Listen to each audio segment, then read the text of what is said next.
Hey everybody, this is Rydo and we are back to Hearthstone. Today is Monday, January 22nd, and we are doing the European quest. I just need to play rogue cards to get 2 of these done, so that won't be too hard. Play this on casual and go. We were talking about youth and acting your age and how nowadays there really is no acting your age, and there really shouldn't be, and you should just do whatever you feel like if it makes you happy within some reason. And so Deadshot Vet is on here. He said, I only had a plushy tiger to sleep with when I was a child.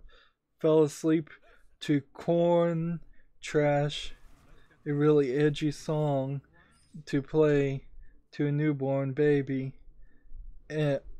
but apparently has slept like a dream to it at the age of 1.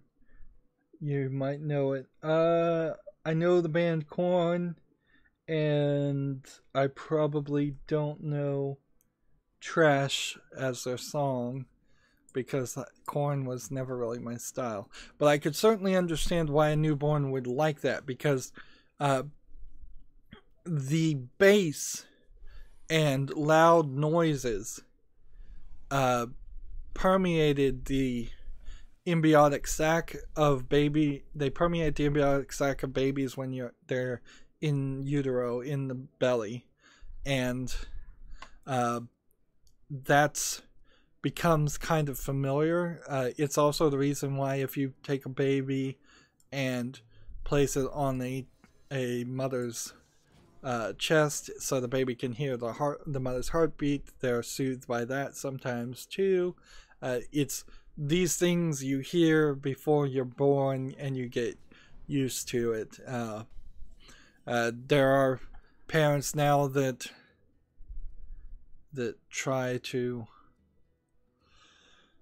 play like Mozart and classical music. I've personally played classical music to babies and it actually has soothed them. Just having a rhythmic pentameter, I suppose, would be responding. So I wouldn't say your parents are terrible for playing you music. It's not like you're going to learn any of the fast spoken words of Korn at the age of 1 and that'll be the first word you ever say. If anything, what they probably did wrong, if they did anything wrong, is I don't think you're supposed to give newborns plushies for fear that they manage to strangle themselves, because newborns will find a way if you give them a way to strangle themselves. I think newborns, you're supposed to not have any toys, any plushies, or anything in the sleeping bonnet, sleeping bed. And I hope Deadshot Vet isn't saying that the plushy tiger was the only toy he got in his childhood, because then he really did.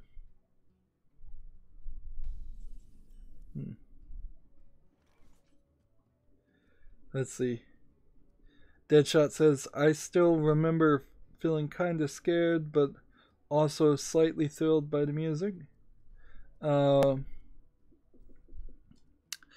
Well, okay. Some people do seem to remember things a lot better than other people in their youth. I would have assumed that a newborn wouldn't remember any of it, and this would have just been a story that was told to him later. But I've heard people say that they remember seeing their parents change their diapers at 1. If we're comparing things parents did that are probably wrong, that's a deep and dark well to go down. But I was at this, what is it called?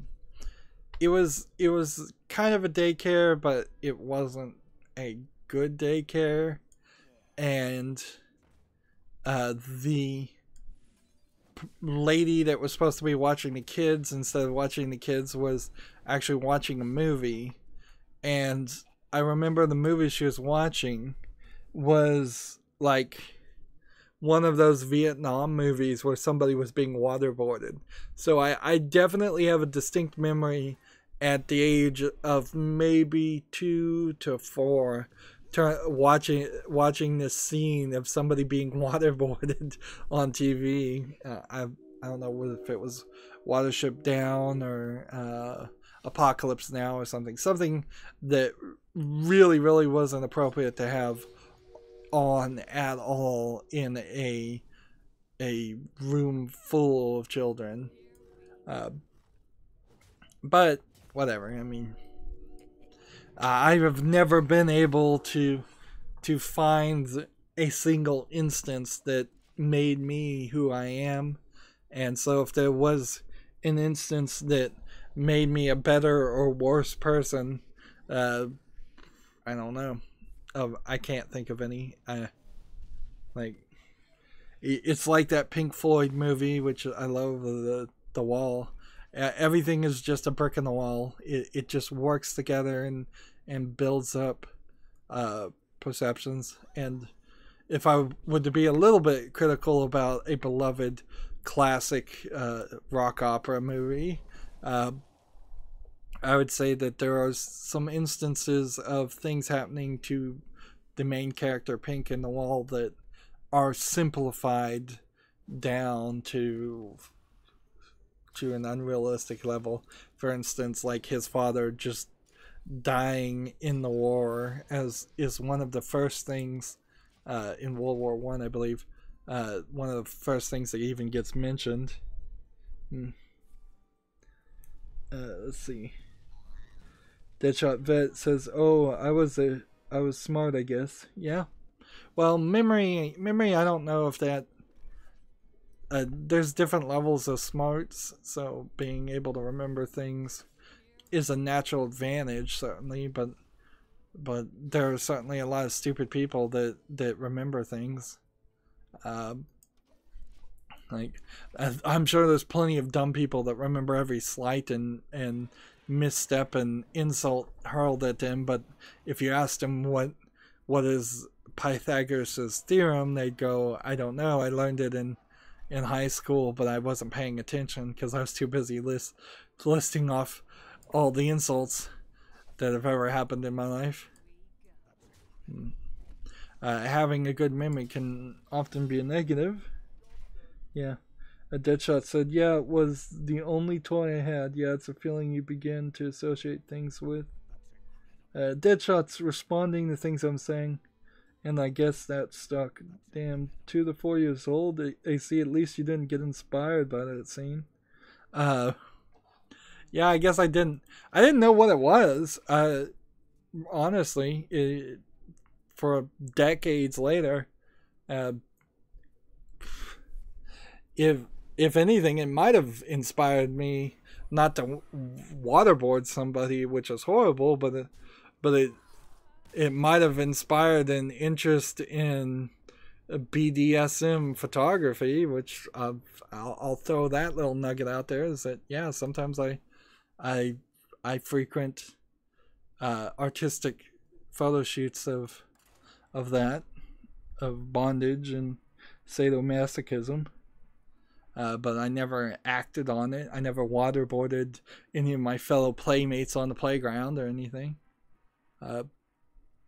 If anything, in my youth, and even now, and pretty much my entire life, I've always been a very peace-loving person who didn't want to fight or hurt people. Yeah, you only had one toy? I think you have grounds to sue your parents at this point then.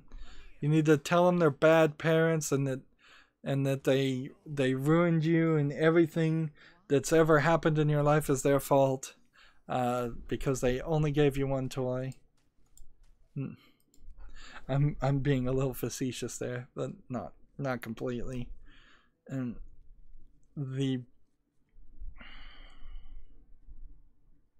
even the poorest of poor people, which I've seen, I grew up getting way too many toys, way too many toys. And I would go into other people's houses, and they would have like one bookshelf, and on the bookshelf was 20 toys, and that was all they had to their name, and all they ever had. And I thought, wow, that's a very low amount. Basically, they were getting one toy every Christmas, and that was it. And then, of course, they might have been getting clothing and stuff. And there's a lot of non-toy support parents have to give their kids, or should give their kids, such as feeding them, ensuring them their health care, putting clothes on their back as the kids are growing out of the clothes left and right, paying for school, paying for books, things like that. But honestly, it is unacceptably low to give a kid less than one gift per Christmas, even if you don't celebrate Christmas. That's an unacceptably low amount. Even at the poorest levels. Go get a stick out of the woods and whittle something. Find something.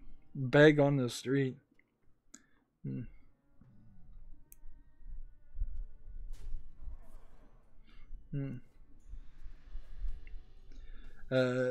Deadshot said that didn't come across as offensive at all. XD. Yeah, lol. I didn't have a proper childhood.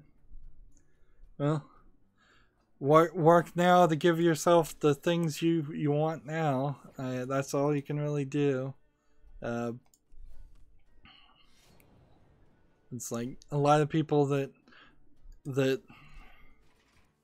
a lot of people get locked up into things that happened in their childhood, and it doesn't allow them to live in the now and experience life as it is right now. And I've seen people take it literally to their grave. Like, I've known people who have died and they let their rotten childhoods affect them for their entire life, and guess what? They were never happy. So don't let that happen to you. Deadshot said, instead my parents were teaching me math and Polish, my native language, which meant I knew more than other kids when I finally moved into kindergarten. There's education. Education's good, but there's also time for play. If the human brain doesn't take some time off, and it's just constantly trying to learn something new, you're not going to be able to retain as much information. And most toys are actually educational devices in disguise of some sort. Like, even the simplest toy often is an opportunity to teach children how to share, if they are sharing or have any siblings they need to share with.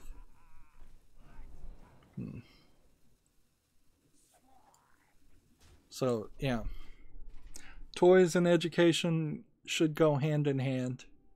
Like, playing with Legos as you're a little kid helps you be creative. It helps you understand spatial relations, sizes, shapes. It helps you build up your counting ability and your communication ability. There's really nothing wrong with letting your kid play. I mean, honestly, you could let them play all day. When they get in school, they'll learn things. And nowadays, what you need to learn is so little, because you can just look it up on the internet and get away with being relatively ignorant on most subjects. Yeah, Deadshot says it wasn't 24/7 XD.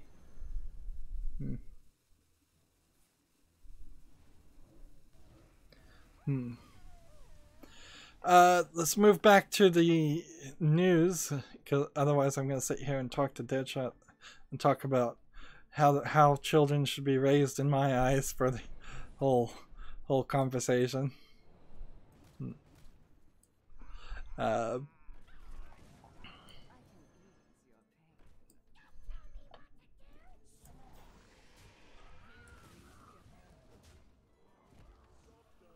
Guess I could have killed this guy instead. An ex-Sonic team head has joined Square Enix. I'm joining game development as before. So this is Yuji Naka, the former head of Sonic team and the one-time lead programmer on the original Sonic the Hedgehog, has joined Square Enix.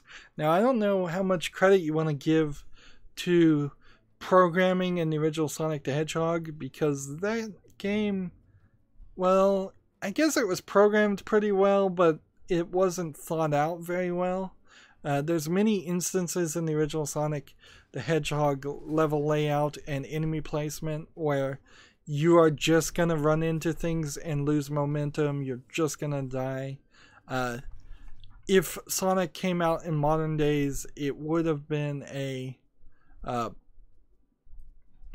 it would have been a quick time event ridden style game that had no enemies that you couldn't see a mile away. But I think more to the point, the fact that he's moving from Sega says something very bad about Sega. But he's moving to Square Enix, which kind of just says something bad about the number of opportunities in Japan. Let's see, his tweet is just a quick note to let you know I joined Square Enix in January. Square Enix being the Final Fantasy developer, and I'm not sure what else they would be making. Like, here's the question. Let's Google Square Enix. Let's see, Square Enix Wikipedia, and let's see what games they are making. Video games, list of Square Enix video games.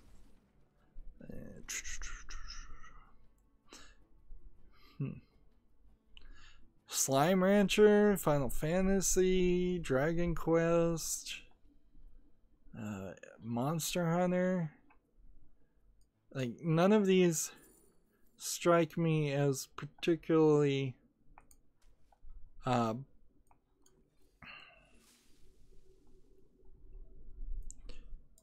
like they don't seem like games that cross over.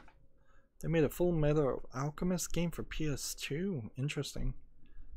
Kingdom Hearts. To go from Sonic to Kingdom Hearts, maybe?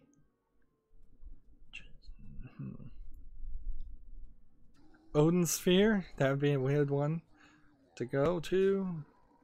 Lots and lots of Final Fantasy games. Star Ocean, Space Invaders Extreme, that might be the closest match so far. Like, honestly, if Sonic had been moved away from Sega after, say, Sonic and Knuckles, Sonic 3, and a new company had put some fresh blood in it, they might have been able to do something better with it.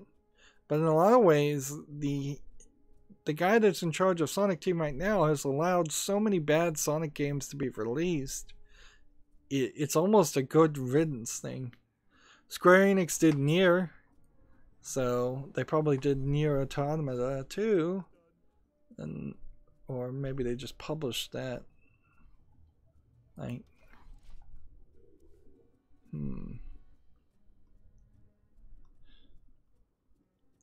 Dungeon Siege 3 in 2011, Dead Island. A lot of these they just published, I'm pretty sure. Deus Ex. I need to get to the bottom of the list to see recent games. Skylanders. I guess Skylanders would make sense if they were going to continue doing Skylanders. Thief. Murder Soul Suspect. Life is Strange. Square Enix publishes way too many games. But he would be working on the original, like, content. The things made by Square Enix, not just published. Nier Automata, again, made by Platinum Games, but published by Square Enix. And he's said he was going to continue to work in video games at Square Enix, so he's not... let's see, here we go. We have People Can Fly, has a AAA title unnamed. Don't Nod has Life is Strange 2. That 2 doesn't make much sense.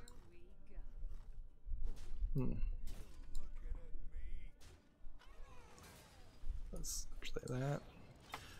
The Avengers Project, maybe.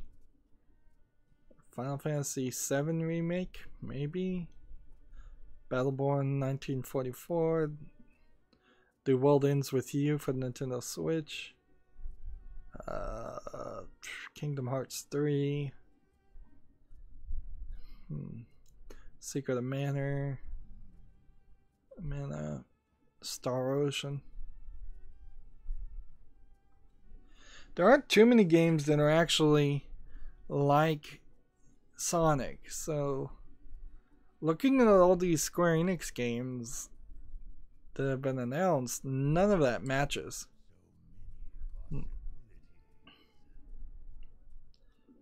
Let's see. I aim to develop an enjoyable game. Please look forward to it. Is the last bit of his tweet. So maybe he's jumping ship because even he recognizes that Sonic Team can't make a game that's fun. And then the quote here is, will Naka work on what Naka will work on that Square Enix remains to be the same? Life is Sonic, ? Sonic Soul Suspect, the Tales of Bearsworth Manor, Tales being Tails, probably not. That's a confusing news story, honestly. Rather confusing. Let's see. Deadshot said, he said a while ago, yeah, good point. That's quite funny how we drifted off your regular schedule a bit. That's pretty much how it goes, but I prefer that, honestly. I prefer conversations to drift me off a little bit. Finding the balance is the question. Like, I want to get through some of this news because I know I have a ton of news I want to talk about, but I don't want to ignore my fans either, and I just don't want to go into single conversations that continue and stretch because I will do that. And like, if I was standing in front of somebody and we started talking and they were willing to talk to me for that long, I would very much continue a conversation for hours and hours, and we would just go from one topic to the next topic. So I need to play 50 hunter cards and Murlocs, and I think we are probably in a good place to build a new Murloc deck, or see if we can do that. Let's see, and we're now on our Asian account, which we don't fiddle with. We got another epic. Nice. I'm a little surprised by how fast these new accounts have grown to being actually playable. I thought it would be another 6 months at least before you could start to even think about making a deck and having something that is reasonable. So I'm keeping all the golds here in this account. That being said, though, do I have a Murloc deck? So I come in here and I type in the word Murloc, and I have 190 dust. So I probably could create more murlocs. And that means I can get rid of things.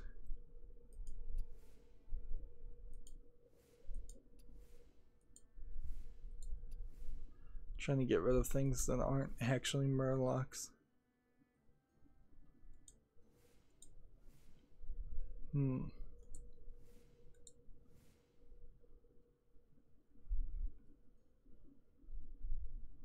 So there we go, we've got a full murloc deck.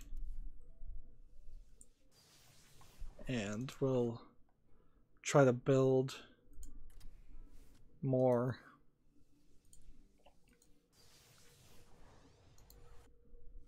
There we go.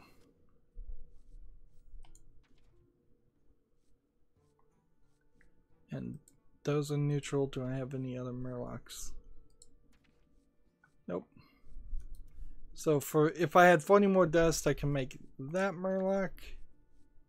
And we could do this, this, this, this. And that gets us back to where we were. So a slight change, not a major change. This. And there we go. Play.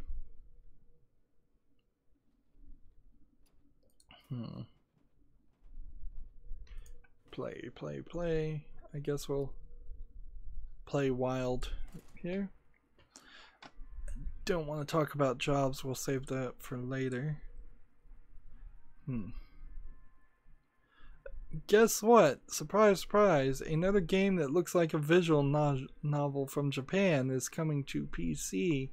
It's called Hakuoki Edo Blossoms. It's coming this spring. Let's see. March 13th in North America, March 16th in Europe. I don't know why there's always a delay there, but whatever. I don't know if I ever mentioned it, but there's this YouTube channel called Censored Gaming that talks about how games are localized and censored. A lot of times what they call censored is localized, and the two terms are kind of interchangeable depending on what perspective you're on. And he went through a website that listed like every checkbox you'd have to click to get a game to be rated by the ESRB, the PEGI, the CERO system, the Australian rating boards, all the rating systems. And it was a long video, but it was pretty informative too. He did that several weeks ago though. Yeah, this visual novel has 12 charming bachelors, multiple endings, one true love story. And it's set in the Edo period, so that's a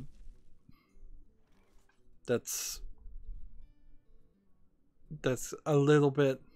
It's not the Shogun era, I think, where I think the Edo period is right after, like, the emperor told all of Japan they must modernize and wear modern clothes and not carry swords around or with them.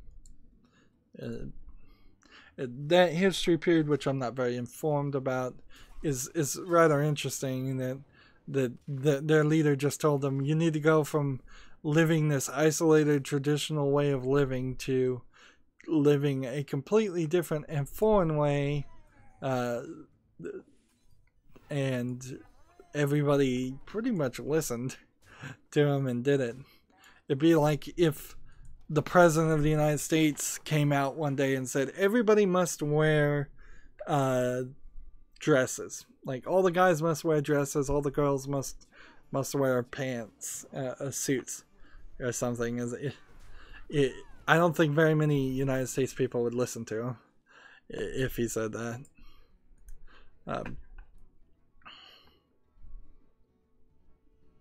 Let's see. Do that. And freeze this guy. And then kill this guy, I guess. I guess it would have been helpful to look and see what that did before I attacked him. The cover artist Bob Wakelin has passed away. He's responsible for some of the most iconic game cover artwork in the 80s. Let's see if we can see something. So these games are probably not going to be recognizable to people who didn't have at least something as old or older than a Commodore 64 or an Atari. Something pre-NES era. There's an image here that's called Whizball. And oh, okay, he did a lot of the ocean games. So like the Batman NES ocean game, the Jurassic Park stuff. A lot of these artist things, though, without a bigger... Let me see if I can maybe open this image and... Let's see.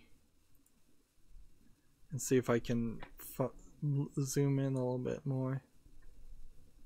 A lot of these images are more along the lines of movie posters that were translated. They may have been like sketched over and traced, but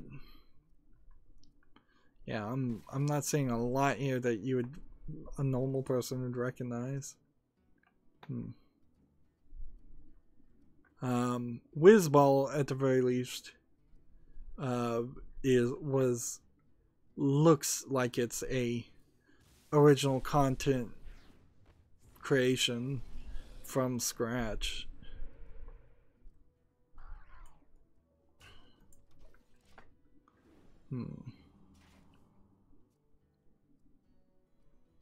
Let's see.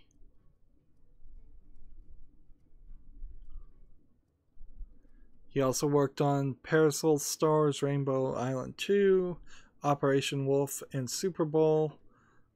All games, again, you probably wouldn't recognize.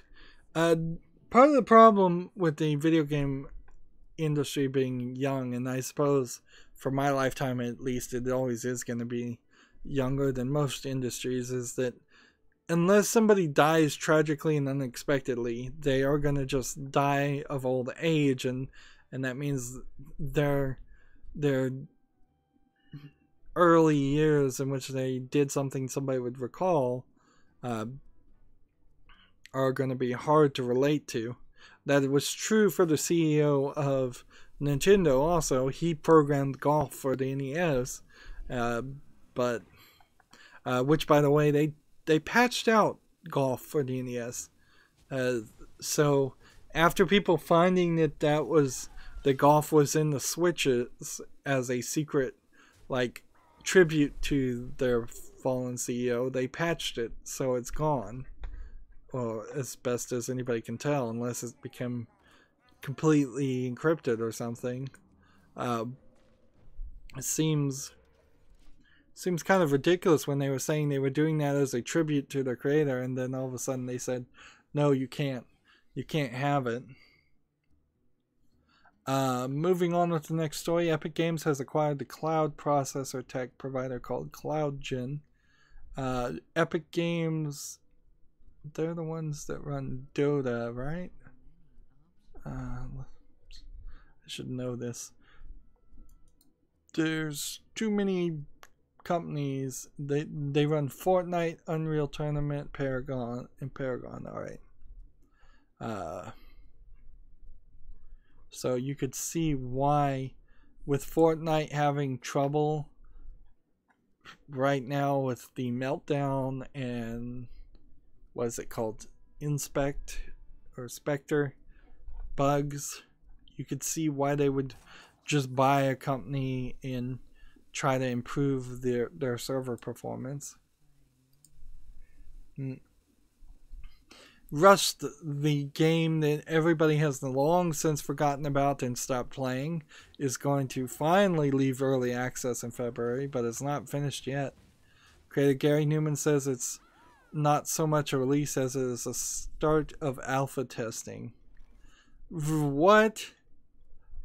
What? Seriously? This is why you don't get into unfinished games. Like, it literally never ends. Rust has been out for at least 4 years. Like, it debuted December 2013. So, 5 years now.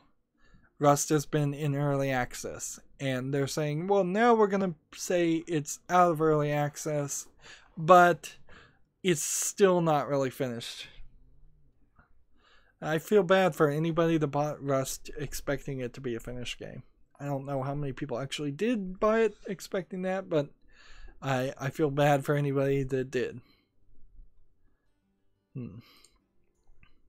Overwatch is teasing some new skins for their players. They're going to come out tomorrow in the cosmetic update.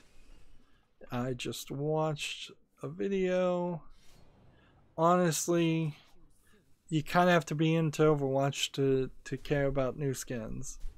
Some of these skins look like the references to other Activision Blizzard games. Definitely.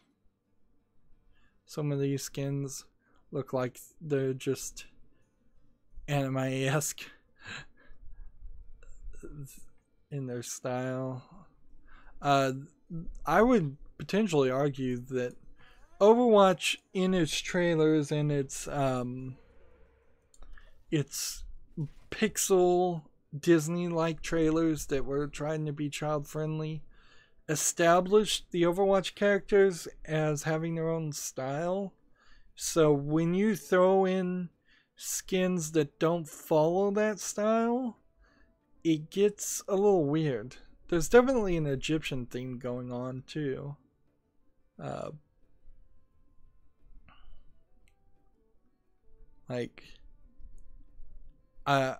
I think, if anything, I would have pushed Overwatch to maintain its own visual style and try to put out like animated shorts on a regular basis, so that people that even don't play Overwatch go back every month and say, let's see what's happening in the story, let's see what's going on. I would try to make it one of those multi-platform, multimedia things that probably, and it probably would have failed, so maybe they're doing the right thing, but it does seem weird. Deadshot says, have you heard about DayZ? It's recently becoming beta. After almost a decade, they still hope to find that their old fan base comes back. No, I hadn't heard about DayZ that I recall. I probably covered it, honestly, as a news article, but I totally forgot about it, I imagine, right after I read the article. DayZ is yet another one of those Steam games that got a lot of people popular. I kind of wonder now, all those people that are just playing Roblox and Minecraft and DayZ and the many clones of DayZ and Rust and Conan the Exiles, all those people that just played those games that aren't really that good just to get the views, I wonder if they now are regretting it because of the adpocalypse. And they probably aren't. They're probably doing just fine. They probably have enough subscribers. But they certainly suffered to get it. And that was certainly something I never wanted to do with my channel. I never wanted to just chase a fad and play Five Nights at Freddy's because people might watch me. Because that's really expensive when you start buying games brand new, unseen and untested and unreviewed. I may play Five Nights at Freddy's, but I don't want to play it just because people expect it of me. And frankly, I don't want Flip It. I didn't, at least before YouTube started kicking people out. I didn't want flippant fans. I wanted my 222 subscribers to be people that actually cared about my channel and liked the content I covered and liked how I covered it and wouldn't just show up for one video and leave, because I've had that. I've had videos where people show up for that one video, they find it in the search results, they like or don't like the video, but then they don't come back. So dead subscribers was a big issue on YouTube, and sub for sub was a big issue on YouTube, and in one fell swoop, after that stuff had kind of died down, YouTube brought it right back,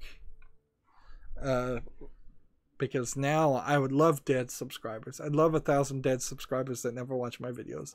I'd love sub for sub people that actually work and subscribe to my channel. Moving on, Earth's Dawn is coming to Switch and smartphones on January 25th in Japan. This is an interesting thought. What kind of game is this? Earth's Dawn, side-scrolling combat game that first launched on the PS4 and Xbox One in Japan on September 2015, followed by the PS4, Xbox One, and PC in North America in 2016. I'm gonna go over to the Steam page and see. It's rated very positive, and I haven't heard anything about this game.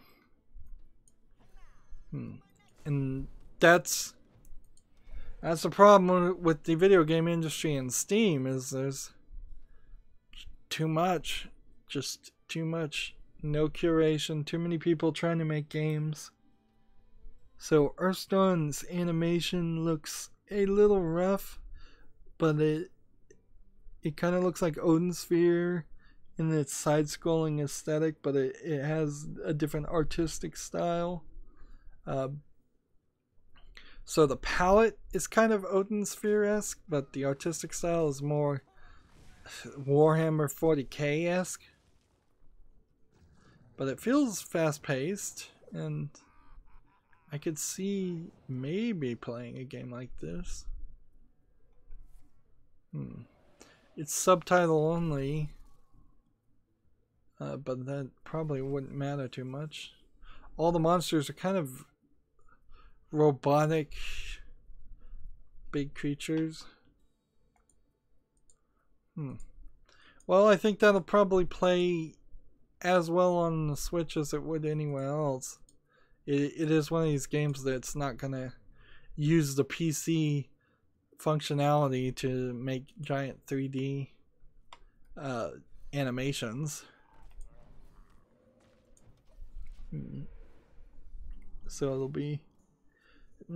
I might put it on my wish list. I'm gonna look at it again later. PC Gamer has an article. Intel now knows why the Spectre and Meltdown patches are causing reboots.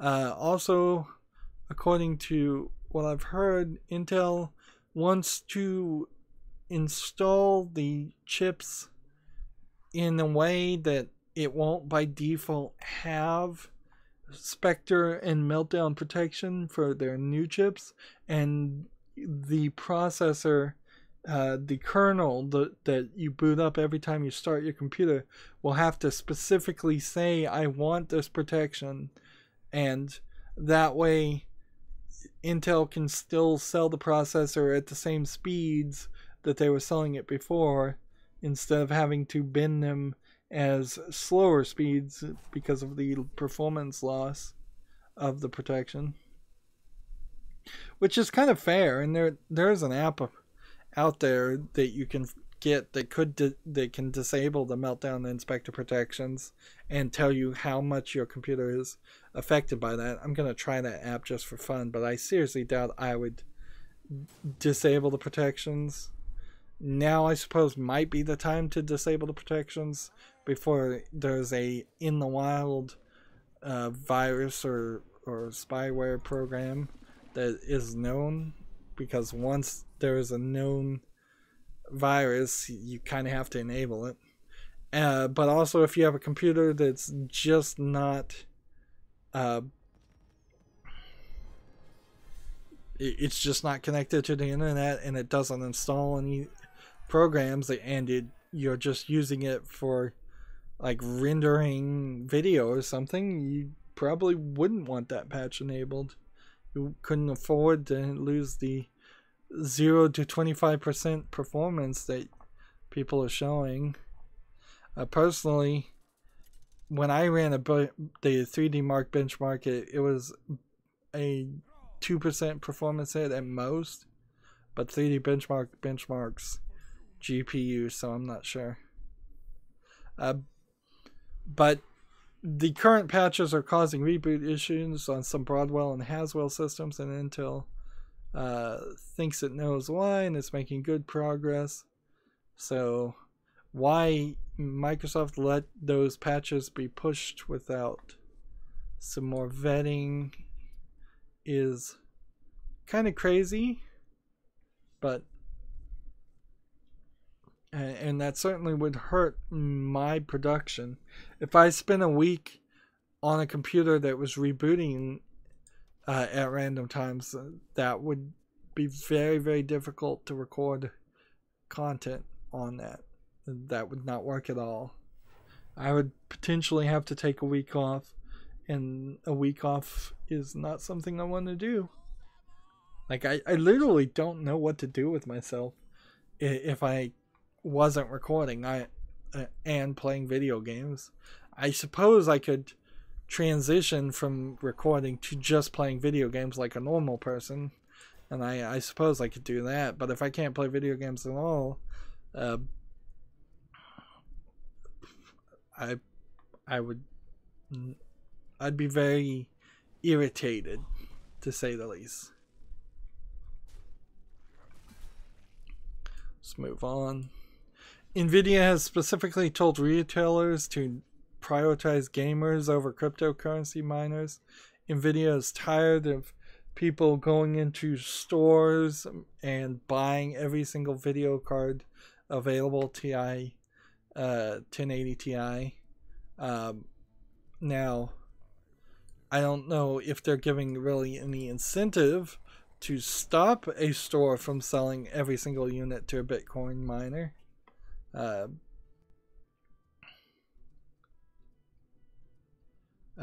But I think at the end of the day, there's logic for a store not to sell everything. A sale is a sale, and so on one perspective you might say, well, of course they should just get all the money they can get now and worry about people who might come later and ask for a video card later. Like, just take the money and run is certainly a perspective. But in the longer run, if you're running a store and every day 5 people come in and say, hey, do you have that new NVIDIA video card? And you have to tell those 5 people no, then those 5 people are probably not buying anything else at the store. They're getting a negative association with your store, and they're not having a good sales experience. And so if you could try to avoid that negative sales experience by ensuring that you have as much stock as possible while still also ensuring you're going to sell all the stock you have, that probably is a better way to run your business. And just put like a hard limit. You can buy 4 video cards at maximum, and that's it. Nobody realistically is going to buy more than $2,000 worth of video cards in one go. Moving on, Mail.ru group has acquired the Russian esports leader ES-Force for $100 million. So it was an all-cash deal. That seems fishy. I don't want to just throw out phrases like money laundering, but that seems really crazy that this Mail.ru group has bought an esports team. Let me try to read. Why would you even do this? The company is a diverse outfit and owns popular esports teams like SK Gaming and Virtus Pro, the 1,000 capacity Yeti Arena esports stadium in Moscow, global esports database Cyberbase, and a variety of trading and analytical platforms. Maybe it's just the name that's the problem here. Russian internet giant mail.ru. It's like the equivalent if YouTube or Google bought an esports group out of the blue. It seems a little off. Moving on though. Parents, don't forget to register for childcare if you're going to the Game Developers Conference in 2018. I doubt very many, if anybody I know, is actually going to GDC 2018, but the time to register for childcare is February 20th. I would take a moment to say I don't know why in the world you would trust random strangers to watch your kid during the Game Developers Conference. Like, they're talking here in this article about why they're trustworthy, but this is as fly by night as you could get. It's a conference that happens once a year, and there's probably little to no accountability if something happens. If I was going to a big thing, whether it was GDC or PAX or CES, my kid would be right next to me the whole time, and I would be keeping an eye on them. Moving on, Resident Evil 4 HD project shows off the Assignment Ada mode, which I believe Assignment Ada was sort of this DLC. The thing here, though, of course, is Resident Evil 4 HD project is just a fan project that's kind of being ignored by Capcom, or yeah, I think it's Capcom that makes Resident Evil games, and unless the engine gets improved and it runs better on PC, I'm never gonna play RE4. So it's nice that somebody is spending the effort to hand redraw all the textures that look like a blurry mess nowadays in 4K. That is great, but without an engine improvement, which they can't really do, and move it to something like Unreal and just by hand reprogram everything, like, I don't know how this project really ends in anything but a cease and desist. Yeah, let's watch the video. How long is this video? 12 minutes. Assignment Ada was kind of a DLC where you play as Ada Wong, a character we see again in Resident Evil 6. Oddly, I just played Resident Evil 5, and come to think of it, why was she not in Resident Evil 5? There's this character called Excella that could have been Ada Wong the whole time, and that would have made sense.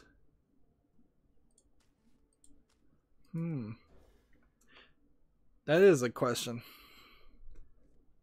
I don't know if I know the answer. I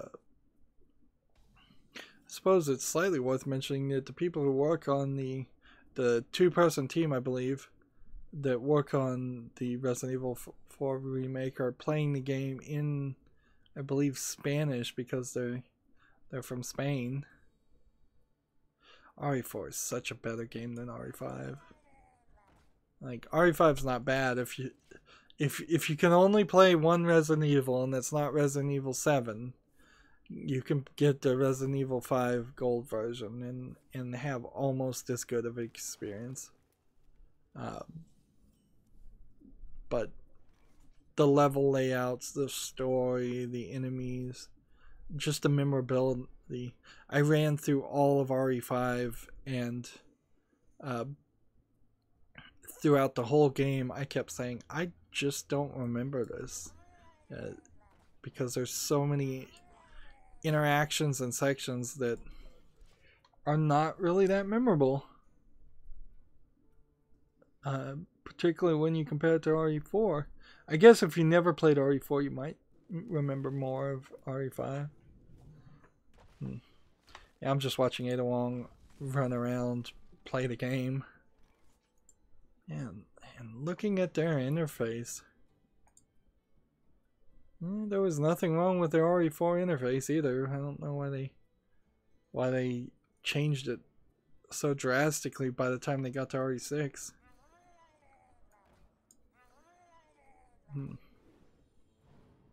It's just like Sonic Team. It's just another Japanese team of people making games that they don't know particularly what they're doing.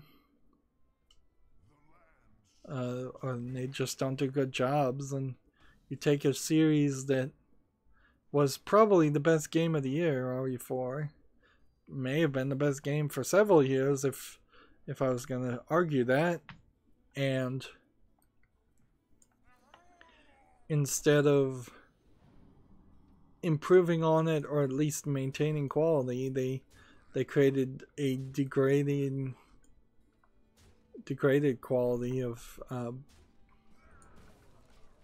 gameplay.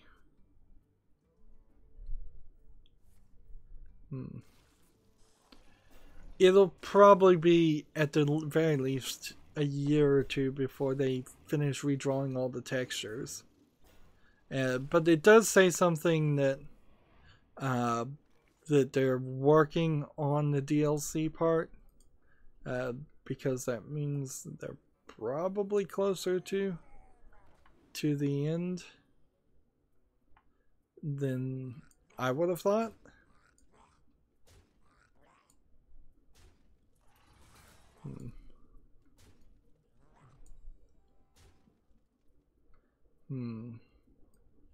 I might as well kill one of these guys.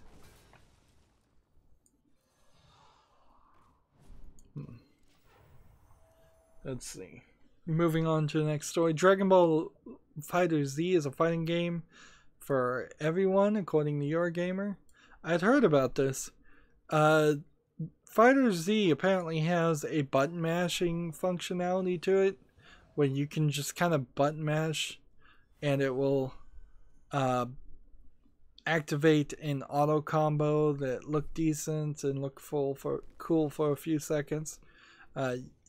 If you had one player that was playing with auto combos and just button mashing, and the other player knew actual moves and looked at the move list, the player that looked at the move list would almost certainly do more damage, and so the system isn't broken from the word go, but it is a little strange. Let's see what this does.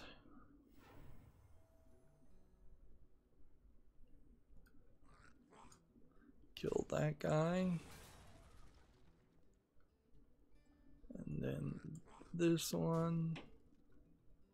And then that one. And then that one. And we'll stop that guy.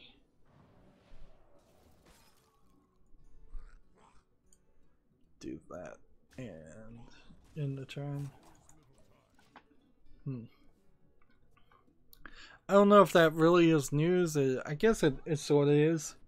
Like, people probably want to know how playable Dragon Ball FighterZ is going to be. I've started keeping a slight eye on Dragon Ball Super airing on Toonami, just to see if that series is ever going to go anywhere. It probably isn't. Like, Dragon Ball as a TV series was never great quality content in the first place. We were just young and didn't see it.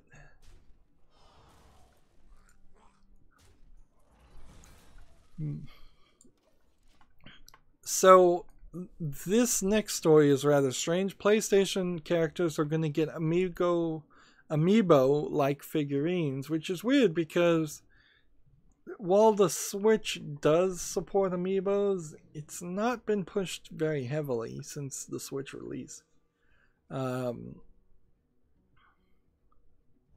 So the thing, I guess, is they're not so amiibo-like because they don't have any NFC capabilities, and you can't scan them into any kind of system. So basically, there's just going to be a toy line of PlayStation things. And that feels like something that wouldn't have been allowed under the old people in charge.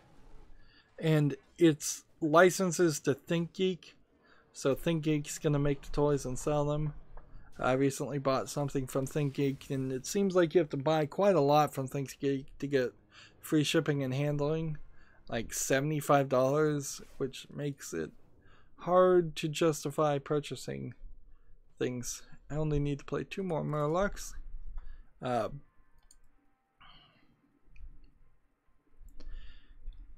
I would be a lot happier with this idea if one, Sony and the PlayStation series had a lot more memorable characters. Like, number 1 is Sackboy from Little Big Planet.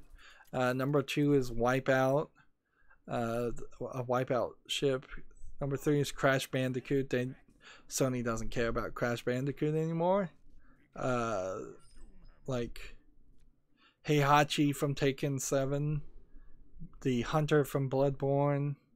There probably won't even be a Demon Souls or Dark Souls, and Parappa the Rapper, which the most recent Parappa the Rapper game played like garbage, so it would have been better for them to actually make that game work than license out the character.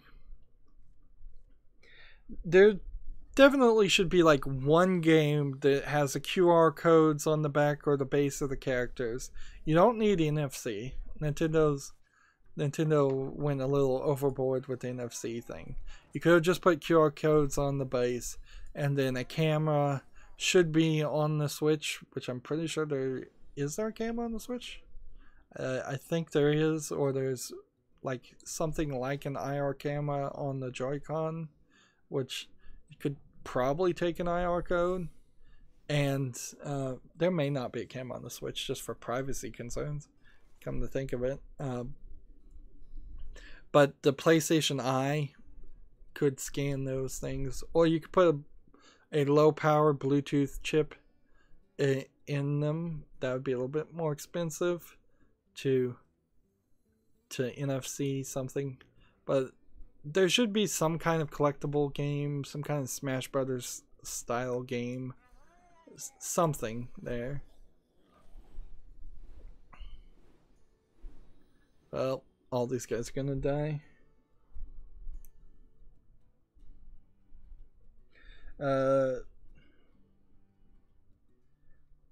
Let's see, Deadshot says, right dude, gotta go, take care. I subbed, don't worry. I thought you were already subbed, honestly. Yeah, as a slight request, I'd request people not unsub and sub again, because that bug on YouTube where that potentially would cause you to lose subscribers probably still exists. So if you're subbed, stay subbed, click the notification bell. If anything, it's gonna hurt me. Yeah.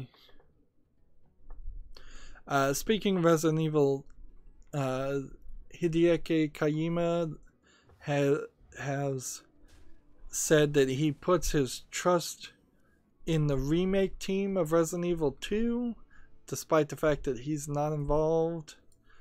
So pretty much he just doesn't care, which is fair enough. Like, I could see a lot of people after spending 4+ years developing a game to never wanting to touch that game again.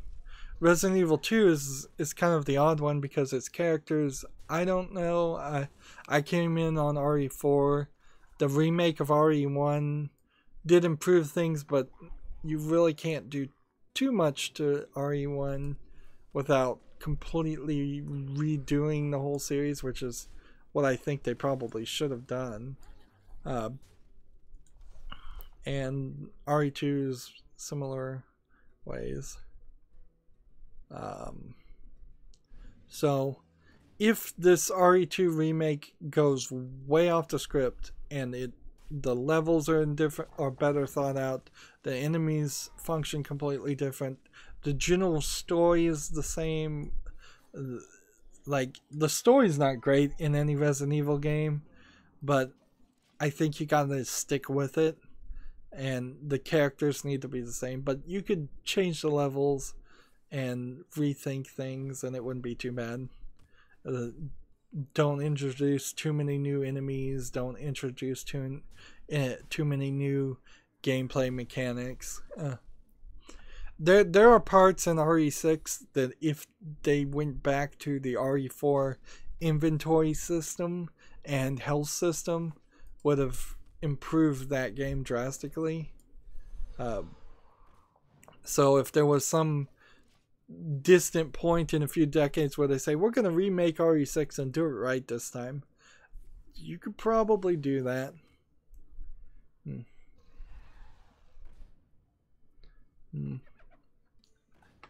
So I'll be disappointed on January.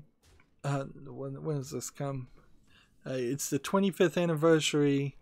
Happened, I believe, yesterday for RE2, and so it came out January 21st, 1998. I'll be a little disappointed if the remake comes out and it's just the exact same game, the exact same layout, the exact same small hallways and areas, the exact same number of enemies, exact same stumbling around of zombies. They really need to take the spirit of the thing and throw away 90% of what the game was and make a modern game, not just remake an old game.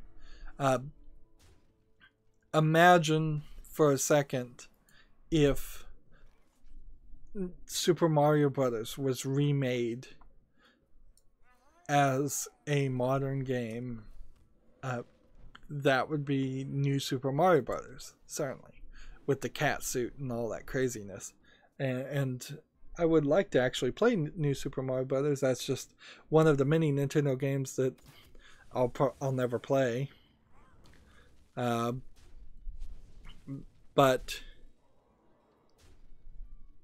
who knows? With the YouTube demonetization, now would be the perfect time for people to start playing Nintendo games, wouldn't it? Who cares? Get into that Nintendo partner program and let Nintendo take half of your money, because then you wouldn't be in the YouTube partner program, you'd be in the Nintendo partner program. So we'll see what happens there. Alright, that was the Asian account. No, wait. No, that wasn't. So do I want a victory with the Shaman, or do I want to play the Hunter? Hunter class cards would make the most sense. So let's see if this Hunter deck is a good Hunter deck to play. YouTube advertisers retweeted this article where YouTube partnered with creative agencies to tell 6-second versions of classic tales of at the Sundance Film Festival, from Cinderella to Little Film Fest, Little Red Riding Hood. So what's funny here is in the middle of them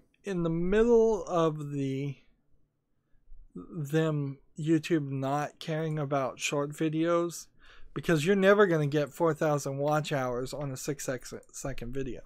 Also, by the way, you wouldn't be able to monetize a 6-second video on YouTube, and you wouldn't have ever been able to do that.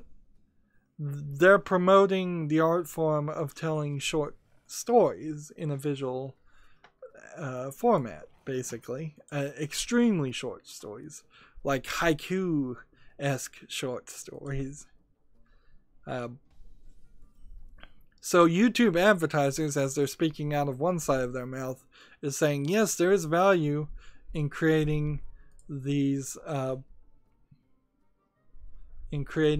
this type of content, and in their other side of their mouth, they're saying, no, there's no value in creating short content that doesn't allow us to monetize and get watch time. And inherently, this was the problem with them switching to watch time as being a metric that was important in the first place. Yeah.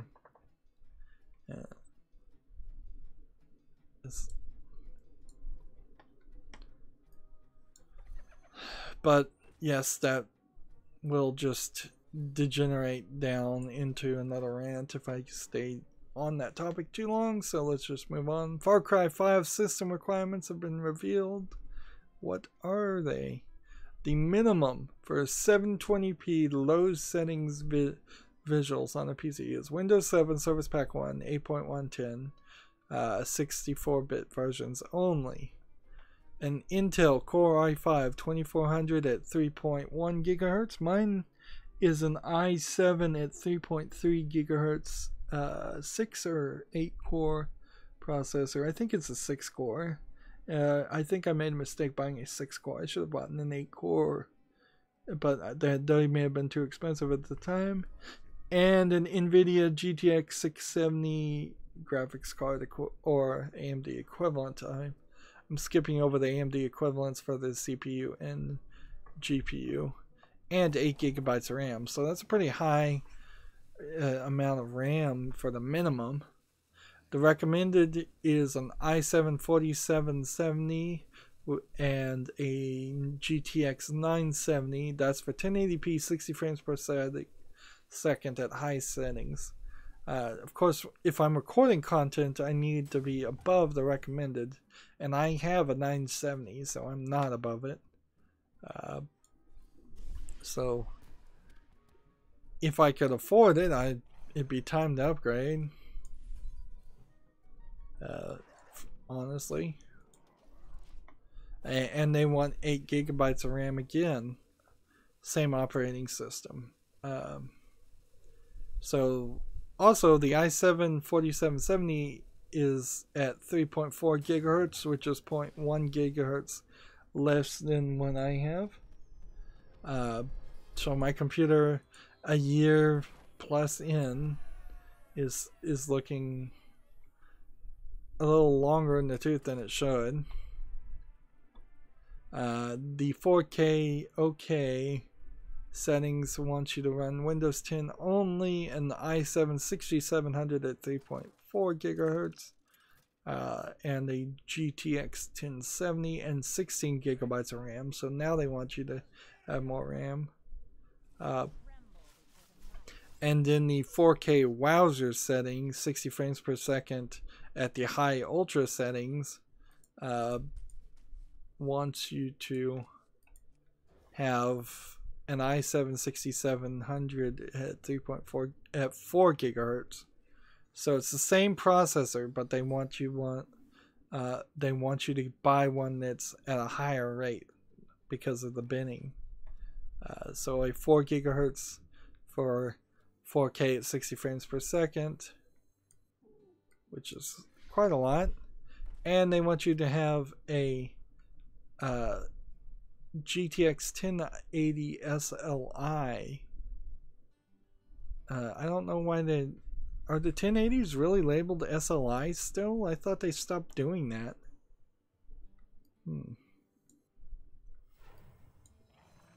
Interesting. Officially supported NVIDIA cards are the GTX 600, 700, 900, and 10 series. And officially supported AMD cards are the 200, 300, 400, and Vega series.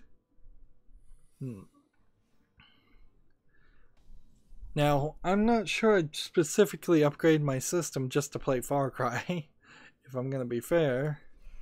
But that it is certainly something to think about. Let's go ahead and attack with this one and see what happens.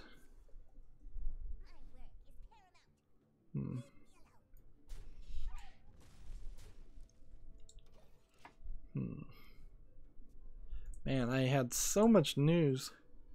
The Hearthstone tournament ended. The Taiwanese player Tom60229 won the world championship. It didn't seem like your choose your champion pick in this instance actually affected how many card packs you got. Or maybe my champion just lost in the first round and that's the reason for that. The Prime Minister of Taiwan specifically tweeted his congratulations to Tom. So congratulations to him. I'm not sure how much congratulations you really give and how actual competitive Hearthstone really is. I guess it sort of is. Dead by Daylight, a game that for all intents and purposes is kind of dead. Same as the Friday the 13th game. And what was the other one? Predator? No. Prey? No. I don't even remember the one that came several months before that. Dead by Daylight, though, is teasing the Jigsaw character, the character from the Saw movies, is going to be in the game, which doesn't make a lot of sense because Jigsaw as a character is an old man dying of cancer, and so he's not the appropriate style of villain to be chasing people. So it seems like they're using one of the side helper characters of Jigsaw as the victim, as the person who will be chasing it. So I think Amanda is what they've done. They've made Amanda in the pig mask be the Saw character, not the person who actually was Jigsaw, which I guess that works slightly better.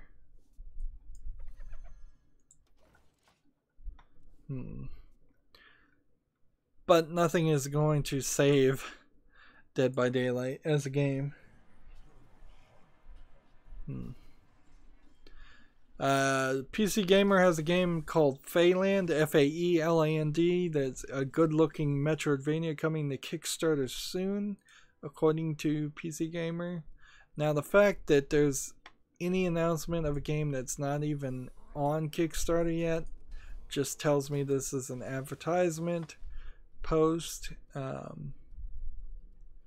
be fair, looking at this trailer, the animation does kind of have an old school, I would say 16-bit, I'm trying to use that as a phrase more for 8-bit games with more of a color palette and slightly zoomed in larger characters.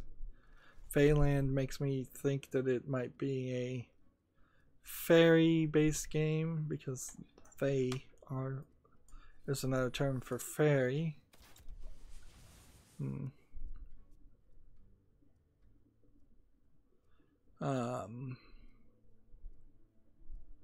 So I guess I'll follow this guy on Twitter and see if he ever does anything.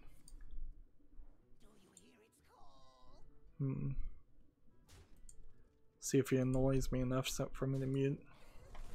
Minecraft had 74 million active players in December, a new record for the game. Maybe all those YouTubers that decide to give up on their dreams of being a YouTube career decide just to play Minecraft instead. That wouldn't be fair at all because this was December before the announcement came out. There was some new stuff added to Minecraft. It now would be the time, if I really cared, to go back and look at Minecraft again and see at the new updates. There's been a decent amount of things added, but nothing super special. The biggest thing is the new characters, new enemies. They don't do anything with the redstone, and that's the part where I would have preferred. I clicked on somebody's Twitter feed because of something. It was probably because of the guy who died. And I wanted to make sure I got that mentioned. Yeah. Because I have no other reason why I'd be following that Twitter feed. Or I'm not following it. I just have it open. This is odd. In Twitter, if the background color and theme is changed for whatever person's page you're on, like the notification, the tweet, the following buttons all change that color. Seems strange that you'd let somebody besides the person who actually has to look at the website determine how your website's going to look.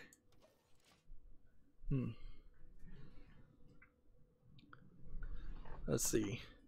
PlayStation announced an official shoe.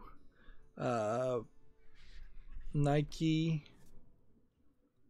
based is a Nike PG2 PlayStation shoe. Yeah, this is just full evidence that the Nintendo, well, not Nintendo, Sony has totally given up and they just don't care. Whoever's in charge now does not see how tacky this seems to a Western audience to have official PlayStation shoes and official PlayStation toys, and they're just gonna sell everything. And these little side indicators aren't the real problem. The real problem is that the PSN store is getting flooded with garbage achievement hunting asset flip games, and there's no quality control.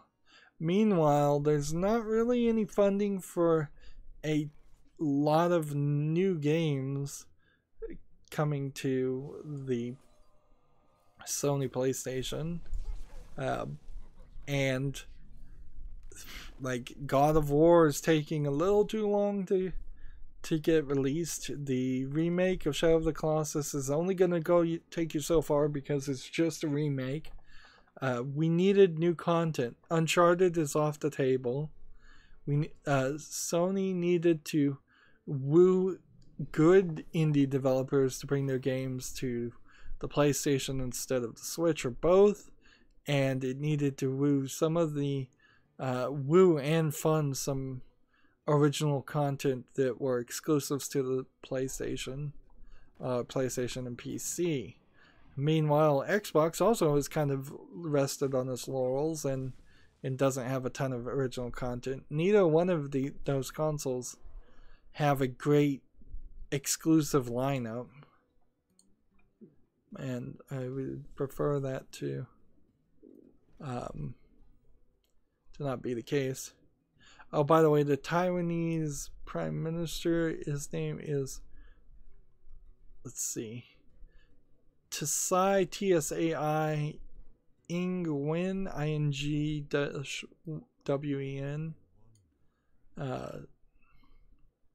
That way I just get that information accurate. Here's a video of the first 15 minutes of the Shadow of the Colossus remake, which inherently that was exactly what I'm talking about. This game is not finished, and it's not going to take you as far as you think it will.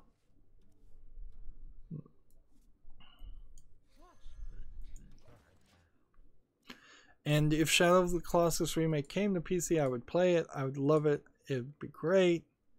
But it's not enough. I mean, as a PC gamer in particular, I'm just skipping through the video. I don't even care enough to watch it.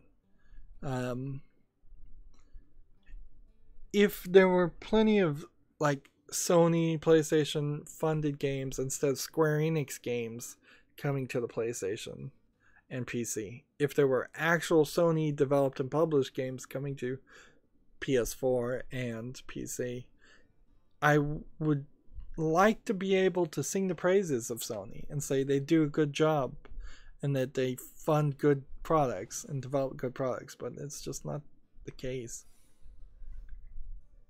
Let's see. I've hit a point where a lot of these articles are repeating, so that might mean I'm closer to being finished with the news than I thought.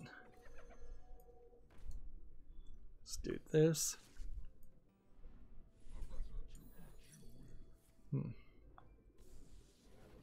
Do this.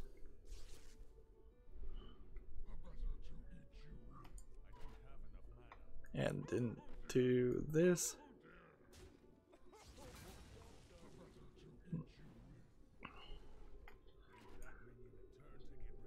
And then end the turn. DX2 Shin Megami Tensei Liberation is now available in Japan for the iOS App Store and Google Play. So that's just a cell phone game, but it's only in Japan. I don't know if any of these cell phone games are ever going to come to the West. And that's going to be weird when there's entire stories and plot lines that just don't get added to the main canon of the Western versions of a game. The Screen Actors Guild Awards happened, and there's not a ton of things to say here, but apparently the Beverly Hills 90210's Andrea Zuckerman is the Screen Actors Guild president. Now, how do you get to that? Well, let's see. If you're in a union, which is what the Screen Actors Guild pretty much is, the SAG-AFTRA, then it's made up and run by members of the union, so actors.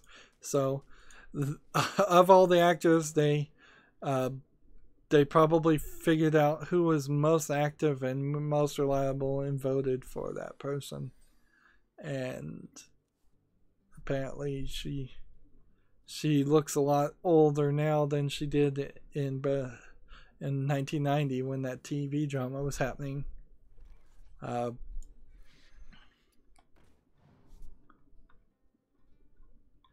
But certainly there are articles and moments. I've been watching the Twitter moments, and that's where I got that story. I'm going to have to mute it though, because there's just too much non-video game news that I don't care about in the implementation of Twitter moments. Olivia Munn shuts down talk about that she's dating Chris Pratt. Now, Olivia Munn is an interesting lady.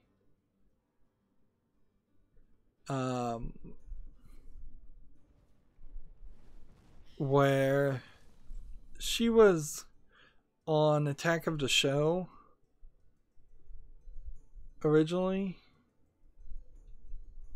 and she pretended. I don't know. Was Olivia Munn the one that pretended like she was a nerd or actually was a nerd? Let me look at her Twitter and see if I can remember. She was on G4, and that's where I recognize her from. She was one of the hostess. G4 and Attack of the Show particularly were cynical attempts to grab the latest generation's attention that sadly succeeded a lot better than they should have. You had people on there like Adam Sessler, who I would argue were like actual professional video game critics that cared about the industry on G4, and then you had some presenters that were there just because they were a pretty face. I mean, Adam Sessler is never going to be accused of being a pretty face, frankly. Being a bald, past his middle-aged man.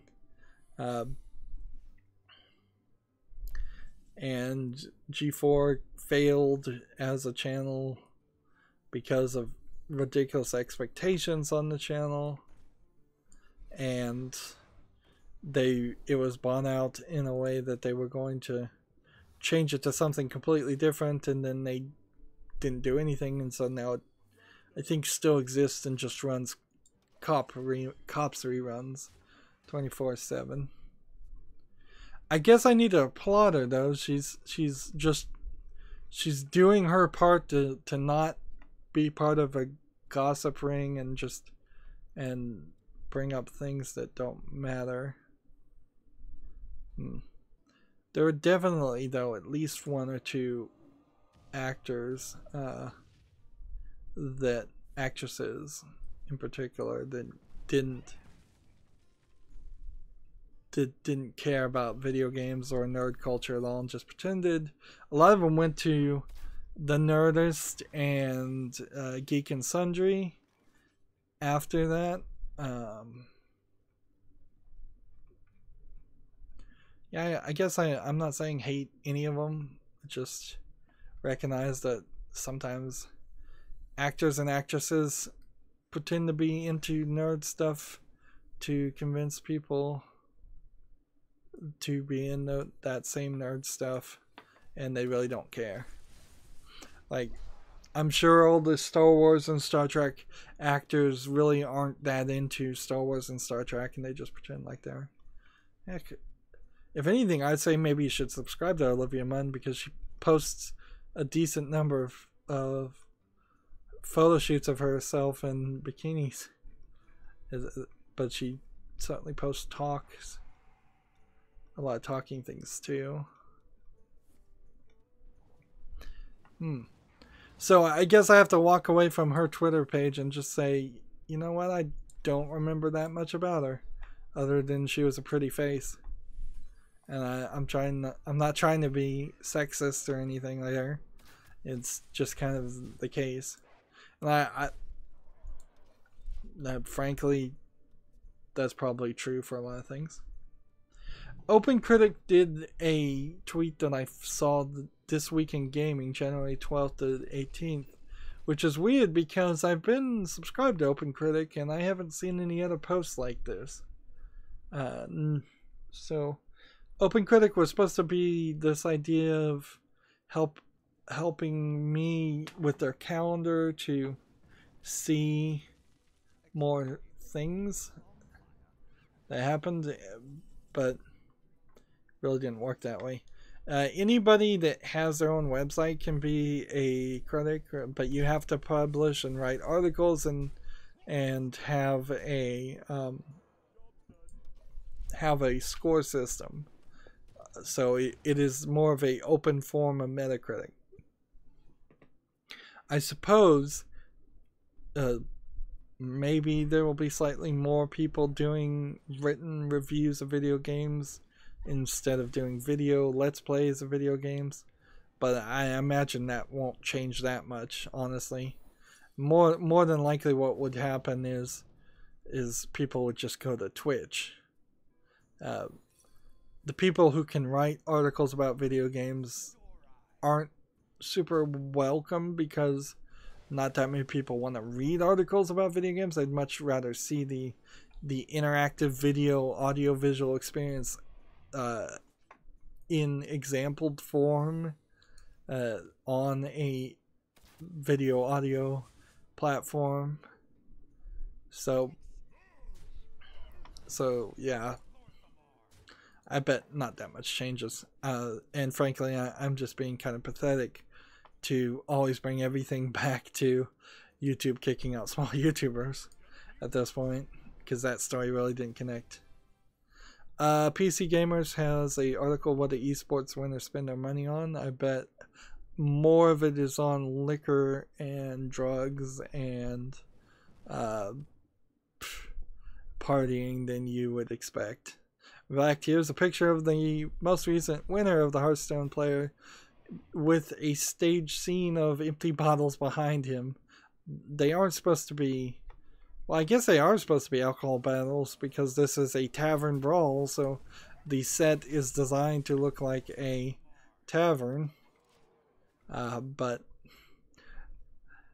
that's just a funny coincidence. I'm sure a lot of them pay for school. A lot of them come from countries that the winnings might pay for the many family members you might have. It may simply be if you get one victory a year, that might be enough to pay for a year's worth of income. Well, they're saying a first place victory might be $250,000, which is, 5 years if you only get one first place, and 50,000 is what a fifth place victory might be in some tournaments. 50,000 is about a year's salary in the United States. It's about 10,000 more than most people would get, but so yeah, you just pay for your life and hopefully you save that money. It's not football money. It's not you're getting millions and millions of dollars.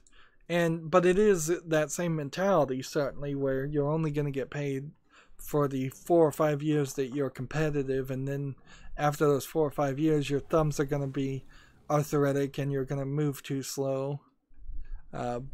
Maybe not in Hearthstone, but certainly in things like StarCraft, that's the case. The PlayStation 4 has a shoot 'em up called Mahana Suyumakayu. I'm not going to bother to spell that. It's coming out January 25th. Let's watch the trailer, see if that's of any interest. And magical girls flying around in a shoot 'em up. Yeah, we've... tell me if you've heard this one before.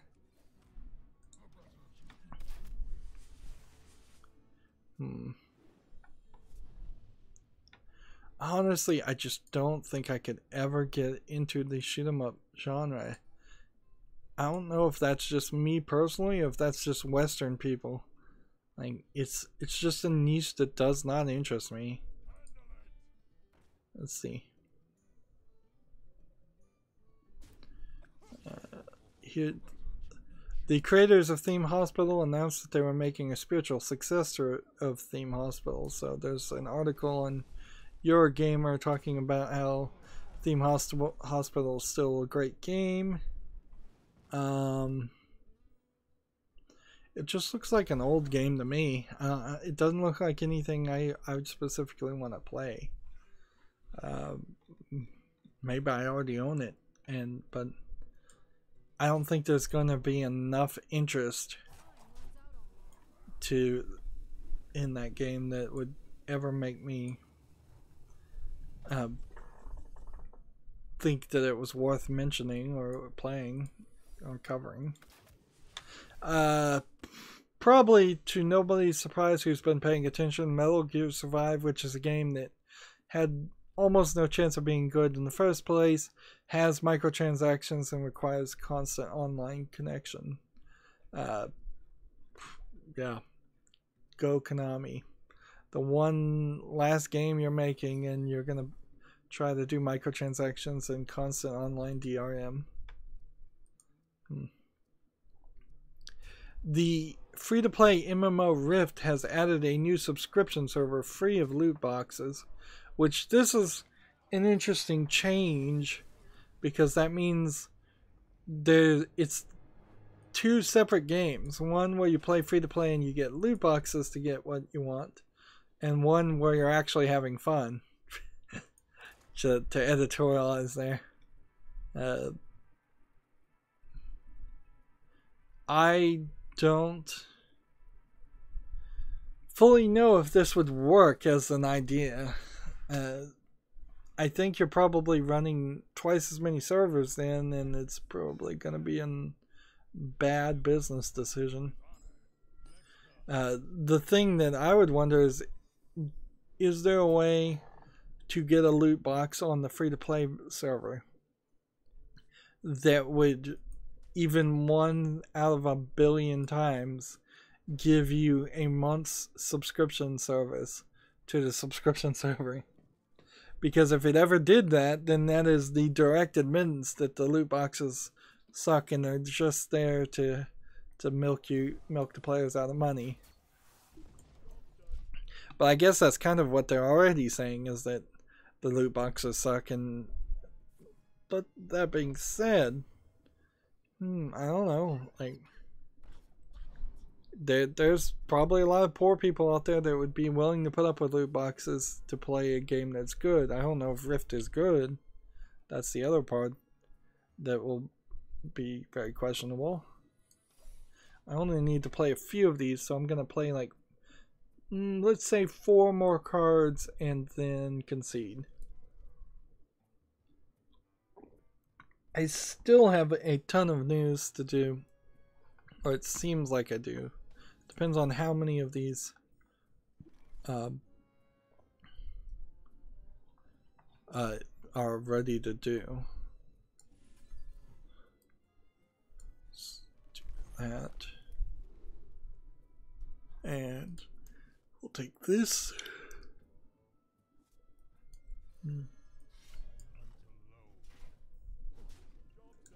There you go. Silent Hills PT teaser has been remade as a fan remake on PC. There's 2 early prototypes that you can download. The thing there is I don't feel like it's a finished product, and this is one of those things where they should not have mentioned anything until they were done. I'm watching a video of them actually moving around the 3D textures that either they stole or they hand reanimated from the playable teaser. It's possible that maybe you can decrypt games on the PlayStation and decrypt it and depack it in such a way that you could get individual assets. Maybe, maybe not. I don't know. But he is moving every single item by hand to line up with, I imagine he's looking at some kind of reference art, referencing PT. But it looks like PT. The question is, does it play like PT? Because you're going to have to reprogram everything there too.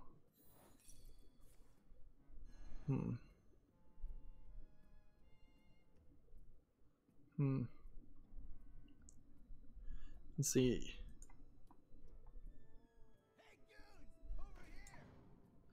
In a weird way, there's kind of no reason for this.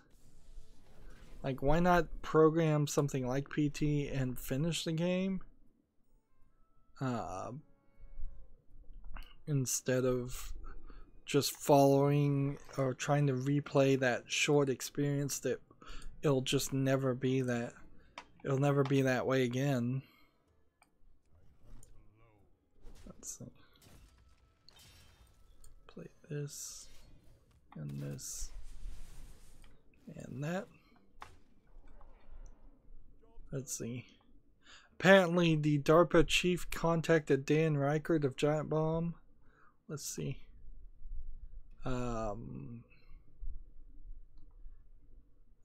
Let's see if...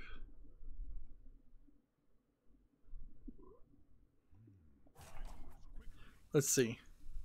Apparently, contacted is a bit of an exaggeration. Dan Reichert apparently tweeted and mentioned DARPA, and then DARPA replied, "Oh, the DARPA chief of staff is plenty real.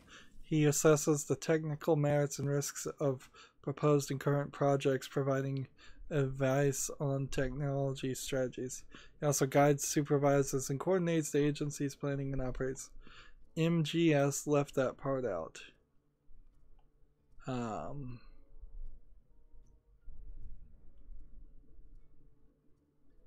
So, who said what?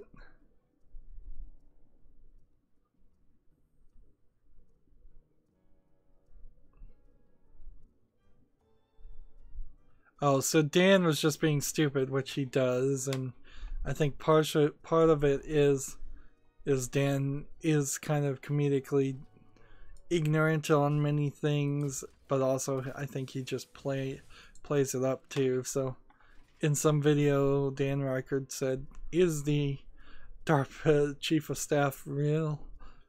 And DARPA responded, "Not real news." That's what we might call fake news, in the sense that Dan Reichert, a video game reporter, created his own news, and then Giant Bomb, the company he works for, reported on that news. There we go. Yee's 8 Lacrimosa of Diana's PC release was delayed indefinitely because of performance woes.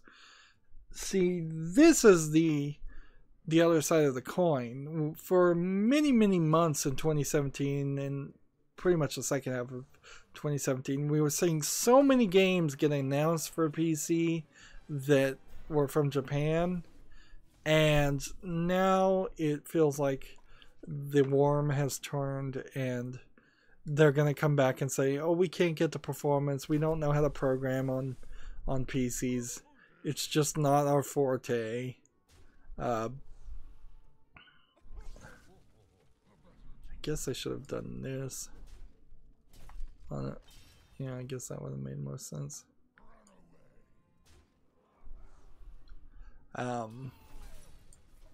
So I hope this isn't the beginning of a new trend.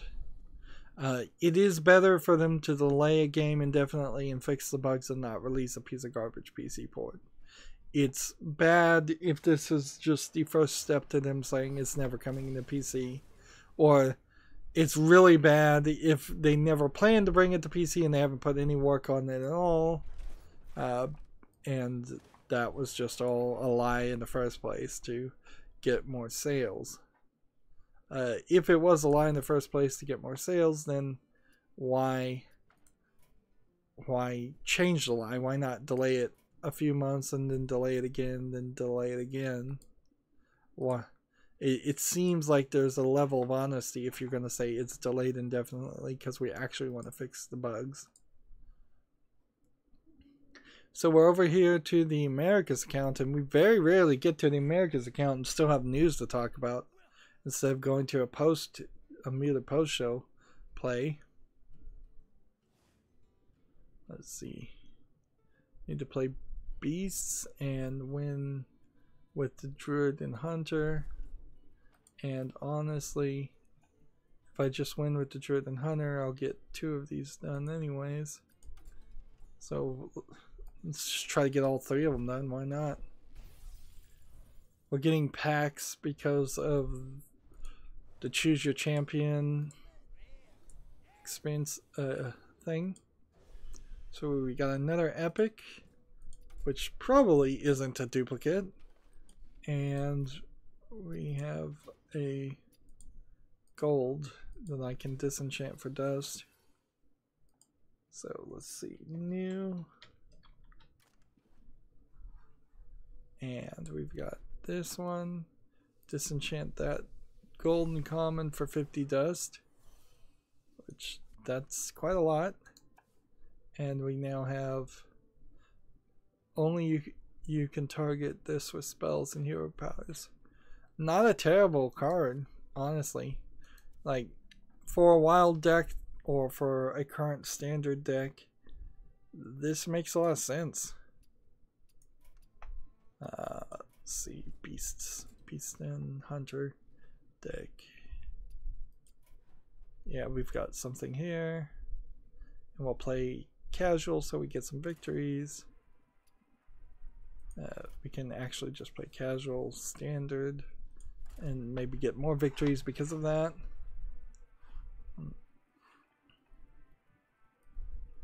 I have the YouTube Partners program, Twitter up. Why do I have it up?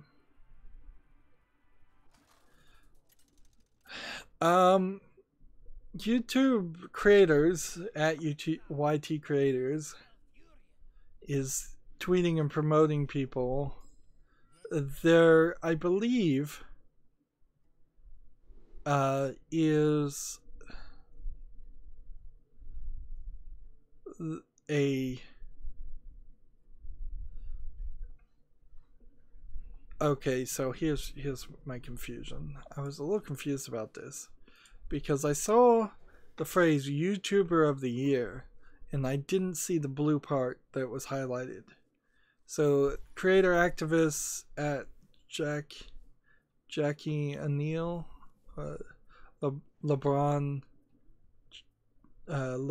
LeBron's James. What? Who?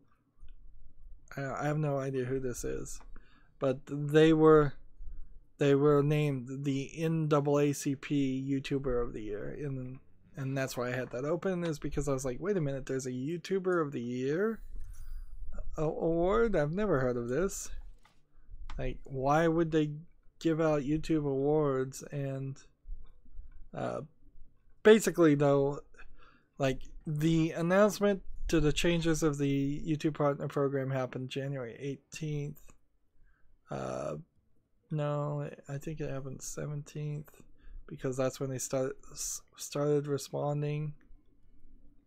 Yeah, right after Martin Luther King on the 15th, and then there's several posts of them trying to defend their decision on the 16th and 17th, and then they tried to change the subject after putting out one video on the 18th to the 20th. It's just NAACP YouTuber of the World.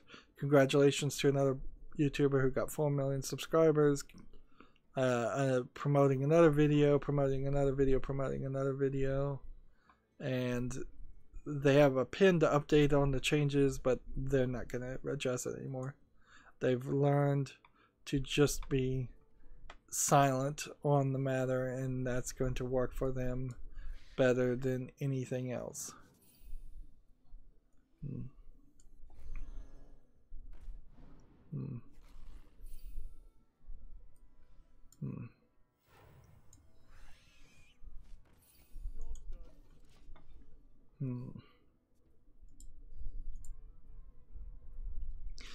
A game I've never heard of called Endless Space 2 has unveiled a DLC called The Vaulters.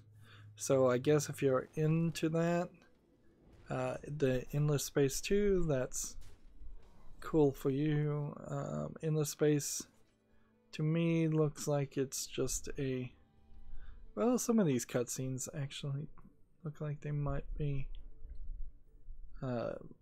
slightly interesting. It's due out January 25th. It's rated E10. It's from Sega. There you go.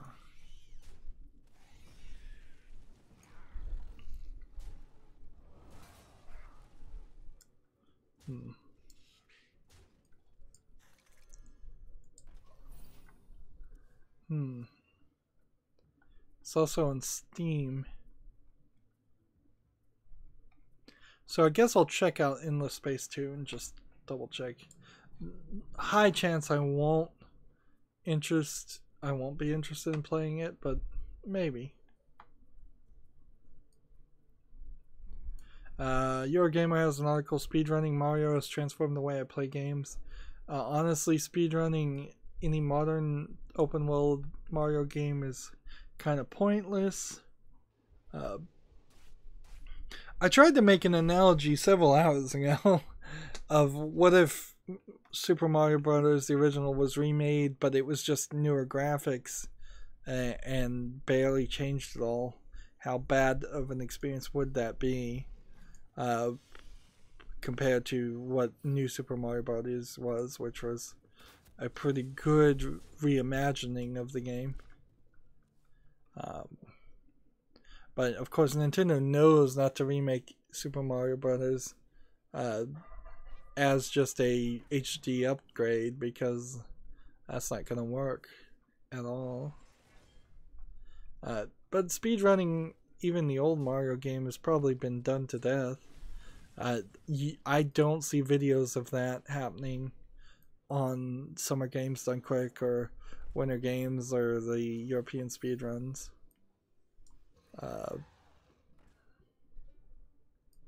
Just because I'm sure it's been done.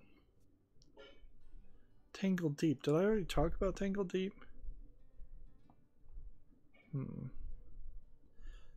Pretty dungeon crawler Tangle Deep shoots out of early access February 1st. No, I haven't talked about Tangle Deep, and I don't see anything super interesting about it either. Them calling it pretty is, I think, a misstatement. It looks like 8-bit graphics. And it's a dungeon crawler. And I didn't even like dungeon crawlers when dungeon crawlers were a big thing. I certainly am not going to like them now. And it looks like the menus are massive and complicated. Yeah, there really is nothing here I like. I am not saying anything. But if you're interested, it's on Steam. It's $15. Tangle Deep. Out of early access. Why a dungeon crawler game even needed to be in early access is yet another good question to ask. And moving on.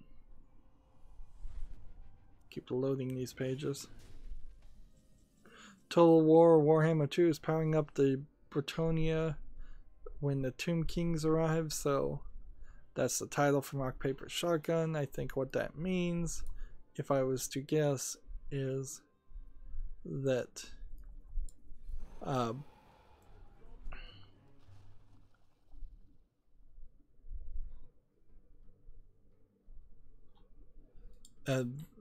DLC for Total War Warhammer 2 is out there.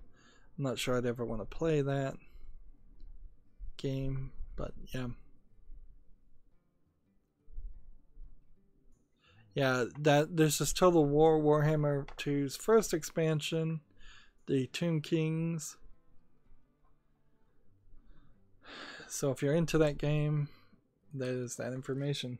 I feel like I'm kind of running out of steam here, and I'm glad I'm close to being done with the news, because I've been talking non-stop for several hours, and this is certainly why it's the reason, in a nutshell, that I don't just talk throughout the whole thing, and I go into the muted post show. Play that.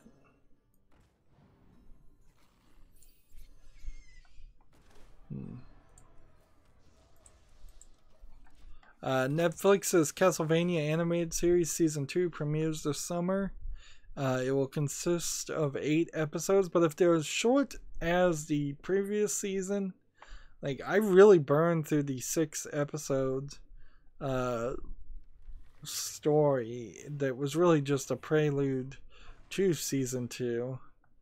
And I didn't find anything super interesting on it. Not being a super fan of Castlevania hurts, I imagine. Also, this isn't going to be a great anime series compared to several other things on Netflix.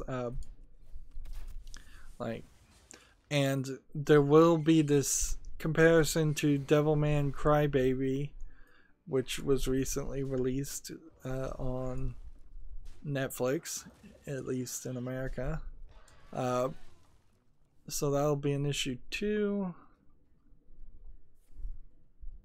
So yeah, I'll probably watch it just because it's short, but it's not going to be great.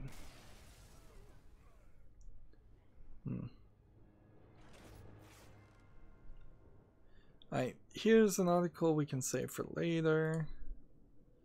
Apple reversed course and approved an app that detects net neutrality violations.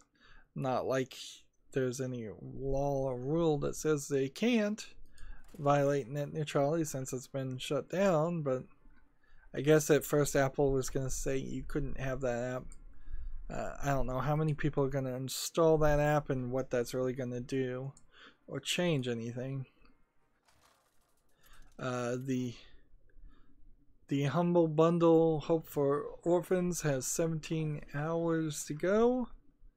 So I never saw any games on there worth getting, but if you haven't checked it out yet, I guess now would be your last chance.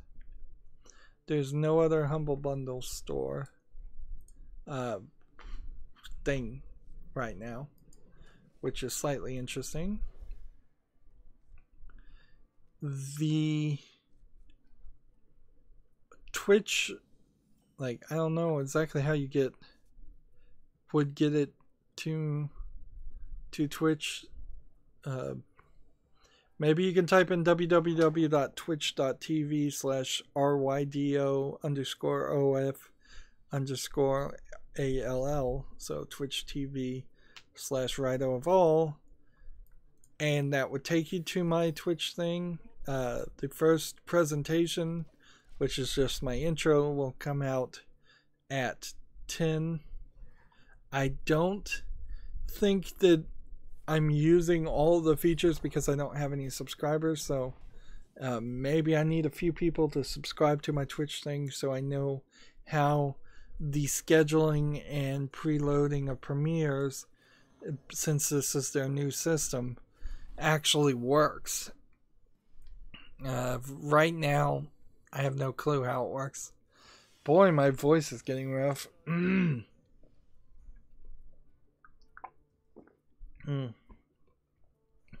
That's not going to work well when I go back to playing Nancy Drew, Lights, Camera, Curses, which is what I'm playing right now. I'm taking a slight break before I hit the DLC of Resident Evil 5.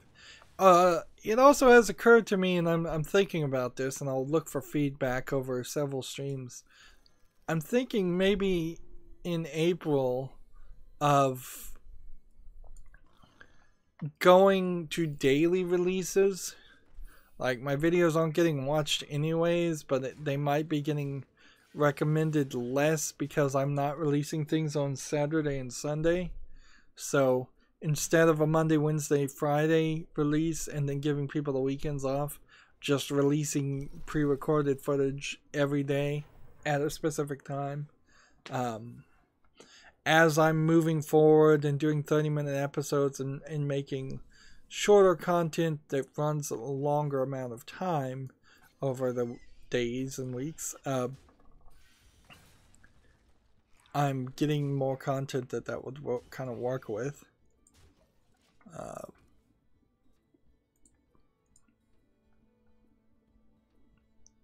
Let's see what this is.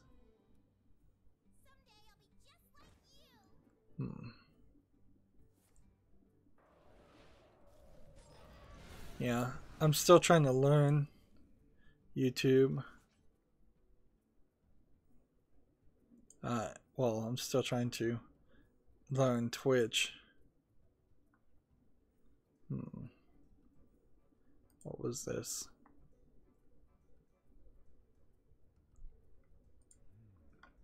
I don't think I need that. And then this program, I think it's called youtube-2-twitch.rootonline.de. I think that's what you have to go to, is what I found. There might be a better system out there. It really is going to come down to whether Twitch deletes videos after 30 days for me or not. If it does, then Twitch is still a no-go. If it doesn't, then maybe. Let's see. Gamer Sutra has a blog of asking if could we get people to have a quality assurance degree instead of just hiring people who think that they can be game testers and quality assurance people. It's an interesting thought. The whole college system probably needs to be rethought, but like having 4 years or more behind you to prove you know what you're doing when you're trying to do quality assurance and you're not just making things up or working blindly. It has an appeal. I've certainly played a lot of buggy games, so if games got less buggy because of that, that'd be great. I am back on my Twitter. Ooh, this is kind of a genius PC design. Somebody built a PC case just using metal frame, like metal shelving. So while it would be open air and prone to getting dusty, it would be pretty cool.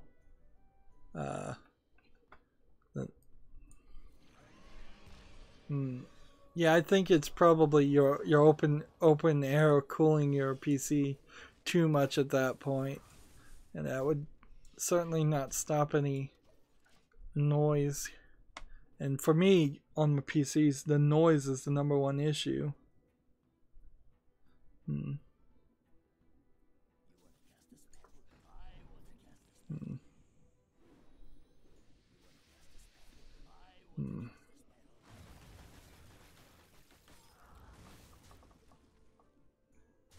So I'm scrolling down my Twitter feed to see if there's anything else.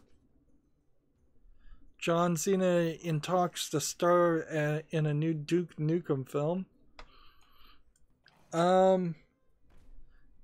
You're gonna have to rewrite Duke Nukem. Like, John Cena is too much of the good guy. He's not gonna play a character like Duke Nukem as he was written in Duke Nukem Forever in the previous games.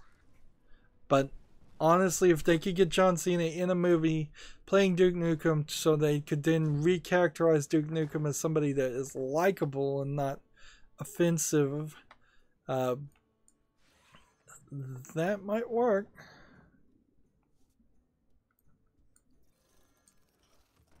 I'm about to lose again.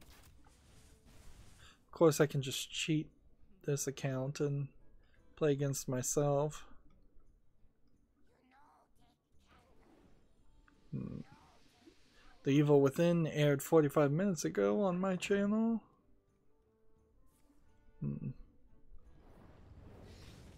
Might as well reference and mention.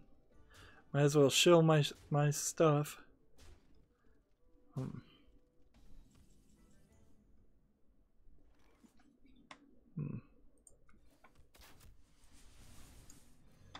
I can't believe this worked.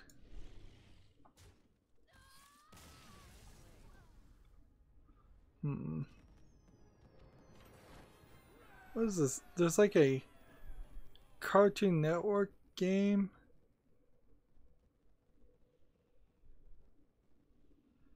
It's called OKKO Let's Play Heroes. Oh yeah, that's that cartoon where everybody in the city is a hero. And there's like hero cards you have to collect.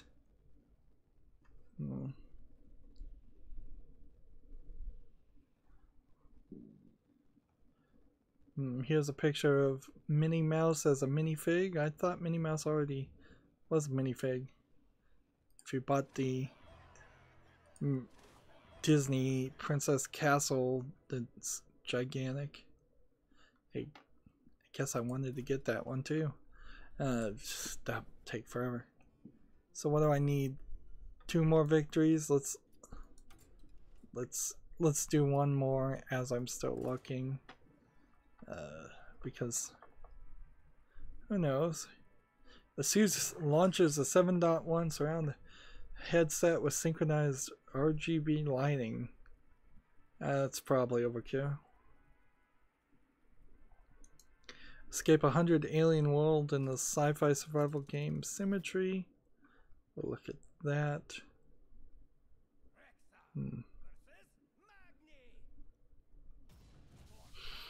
All of these streams go so long that by the time I'm done streaming, I'm on to the there's at least a couple new things to say depending on what day of the week it is. Curve Battle Royale is now out.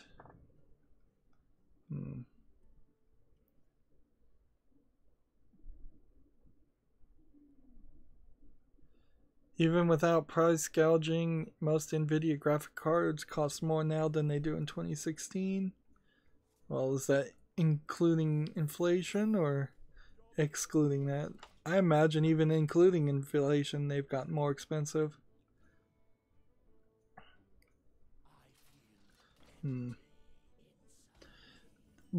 I definitely don't want to see a system in which the cost of playing games in good quality, like 1080p quality, gets more expensive as console gaming gets more expensive. Because, like, if you want to play a PS4 or an Xbox One now, without getting a used PS4 or an Xbox One, you're still paying at least $300. Whereas at a certain point, at least, you could pay $250 to get an Xbox One or an Xbox 360 or PS3. And I don't want to see the cost of gaming go up higher and leave people in the lurch as people that just can't afford to be fans of the things they love.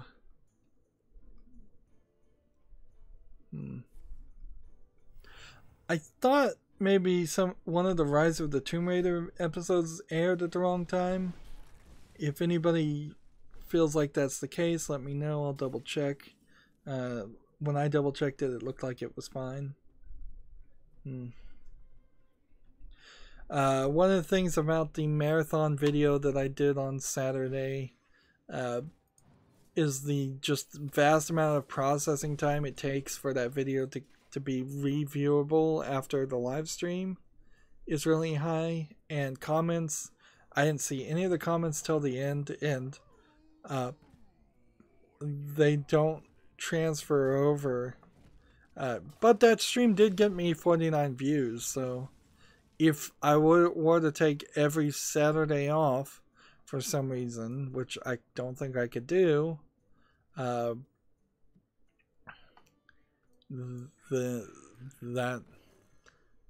a live stream like that would probably get me more views than half of all my other content during the weekend. Minecraft Education Edition introduces a chemistry update. I kind of want to see what that's about. See, that's crazy that somebody is spending effort to program the Education Edition differently than everything else. people are big into Android 21, the newest character in Dragon Ball Fighters Fight Z, which looks like a female version of Boo.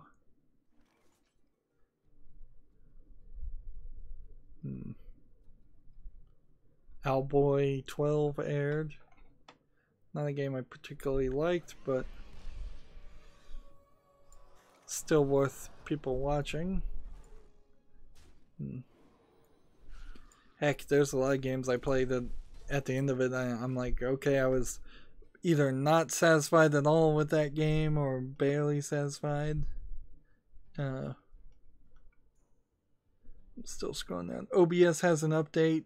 I'm not gonna update right now though. I'm gonna wait for them to iron out the kinks. And I believe that's about it. Let's see. And I got a new follower on Twitter, which doesn't mean much, and 2 people liked my thing. That doesn't really mean much either. So,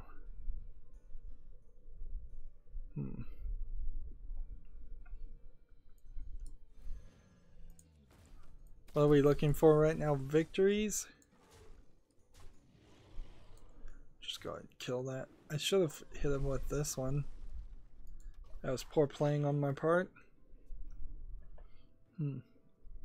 Oh, it did come to my attention that apparently Randy Pitchford put some money into the National Video Game Museum. That's why the National Video Game Museum is in Frisco, Texas, across the city from the Gearbox Studios. For the most part, though, he seems to not be connected to it, and Randy Pitchford is just all over the wall with things he's interested in, and then not interested in, and then interested in something different. So, like, I am not immediately assuming that the National Video Game Museum is going to fail just because he's involved.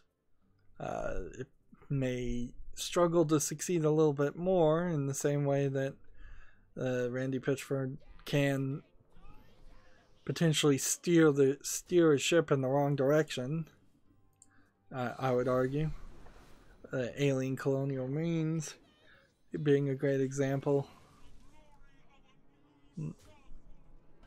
This game's Symmetry is a survival management game about crashed spaceship and living and an alien horror. Let's watch the trailer. Draw a card. Play beast.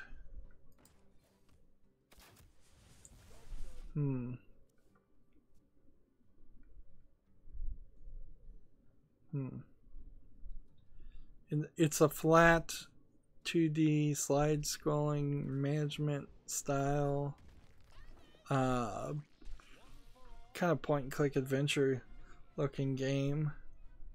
Seems kind of devoid of details in its animation style. Like big white empty floors and ceilings. It seems like when things change, there's just a glitch interface that happens on top of the current scene. The menu doesn't seem that complicated as far as a management game.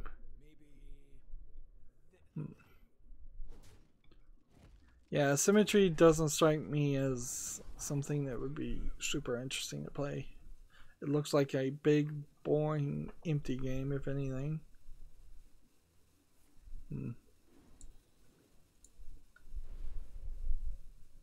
Let's see.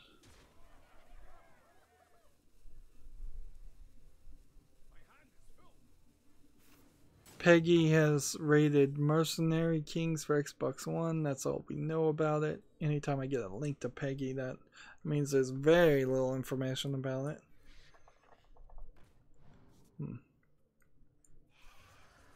Charge.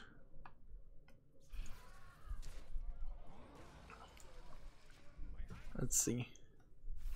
So, yeah, there's a whole different interface, like something you would expect from a well-polished mod in this Minecraft Education Edition chemistry update. Like, it's ridiculous. And I would be very upset if I was at school playing Minecraft Education Edition and I could do something, and then I went home and I tried to play it on regular edition of Minecraft and it just wasn't there. I thought they were working in the exact opposite direction to ensure that there was uniformity amongst all the editions of Minecraft, not to add new content and new things that diverge the player base. Alright, so I am done with my Twitter feed for now, and we just need to do a little bit of post-show play. Not too much. I will get on my phone and just challenge myself to games and win those games, and that'll get both of these done. That's it for this recording. As always, I ask you to like, share, subscribe, comment, and watch every second of my videos. If you want a friend or follow me on basically any social media sites, there's a whole bunch of links down below. If you're still watching, try to see if you can find me on Twitch and friend me, and let's see if we can start growing that fan base before I do anything rash like move all my videos off of YouTube and go solely on Twitch. Thank you for watching. Have a good evening.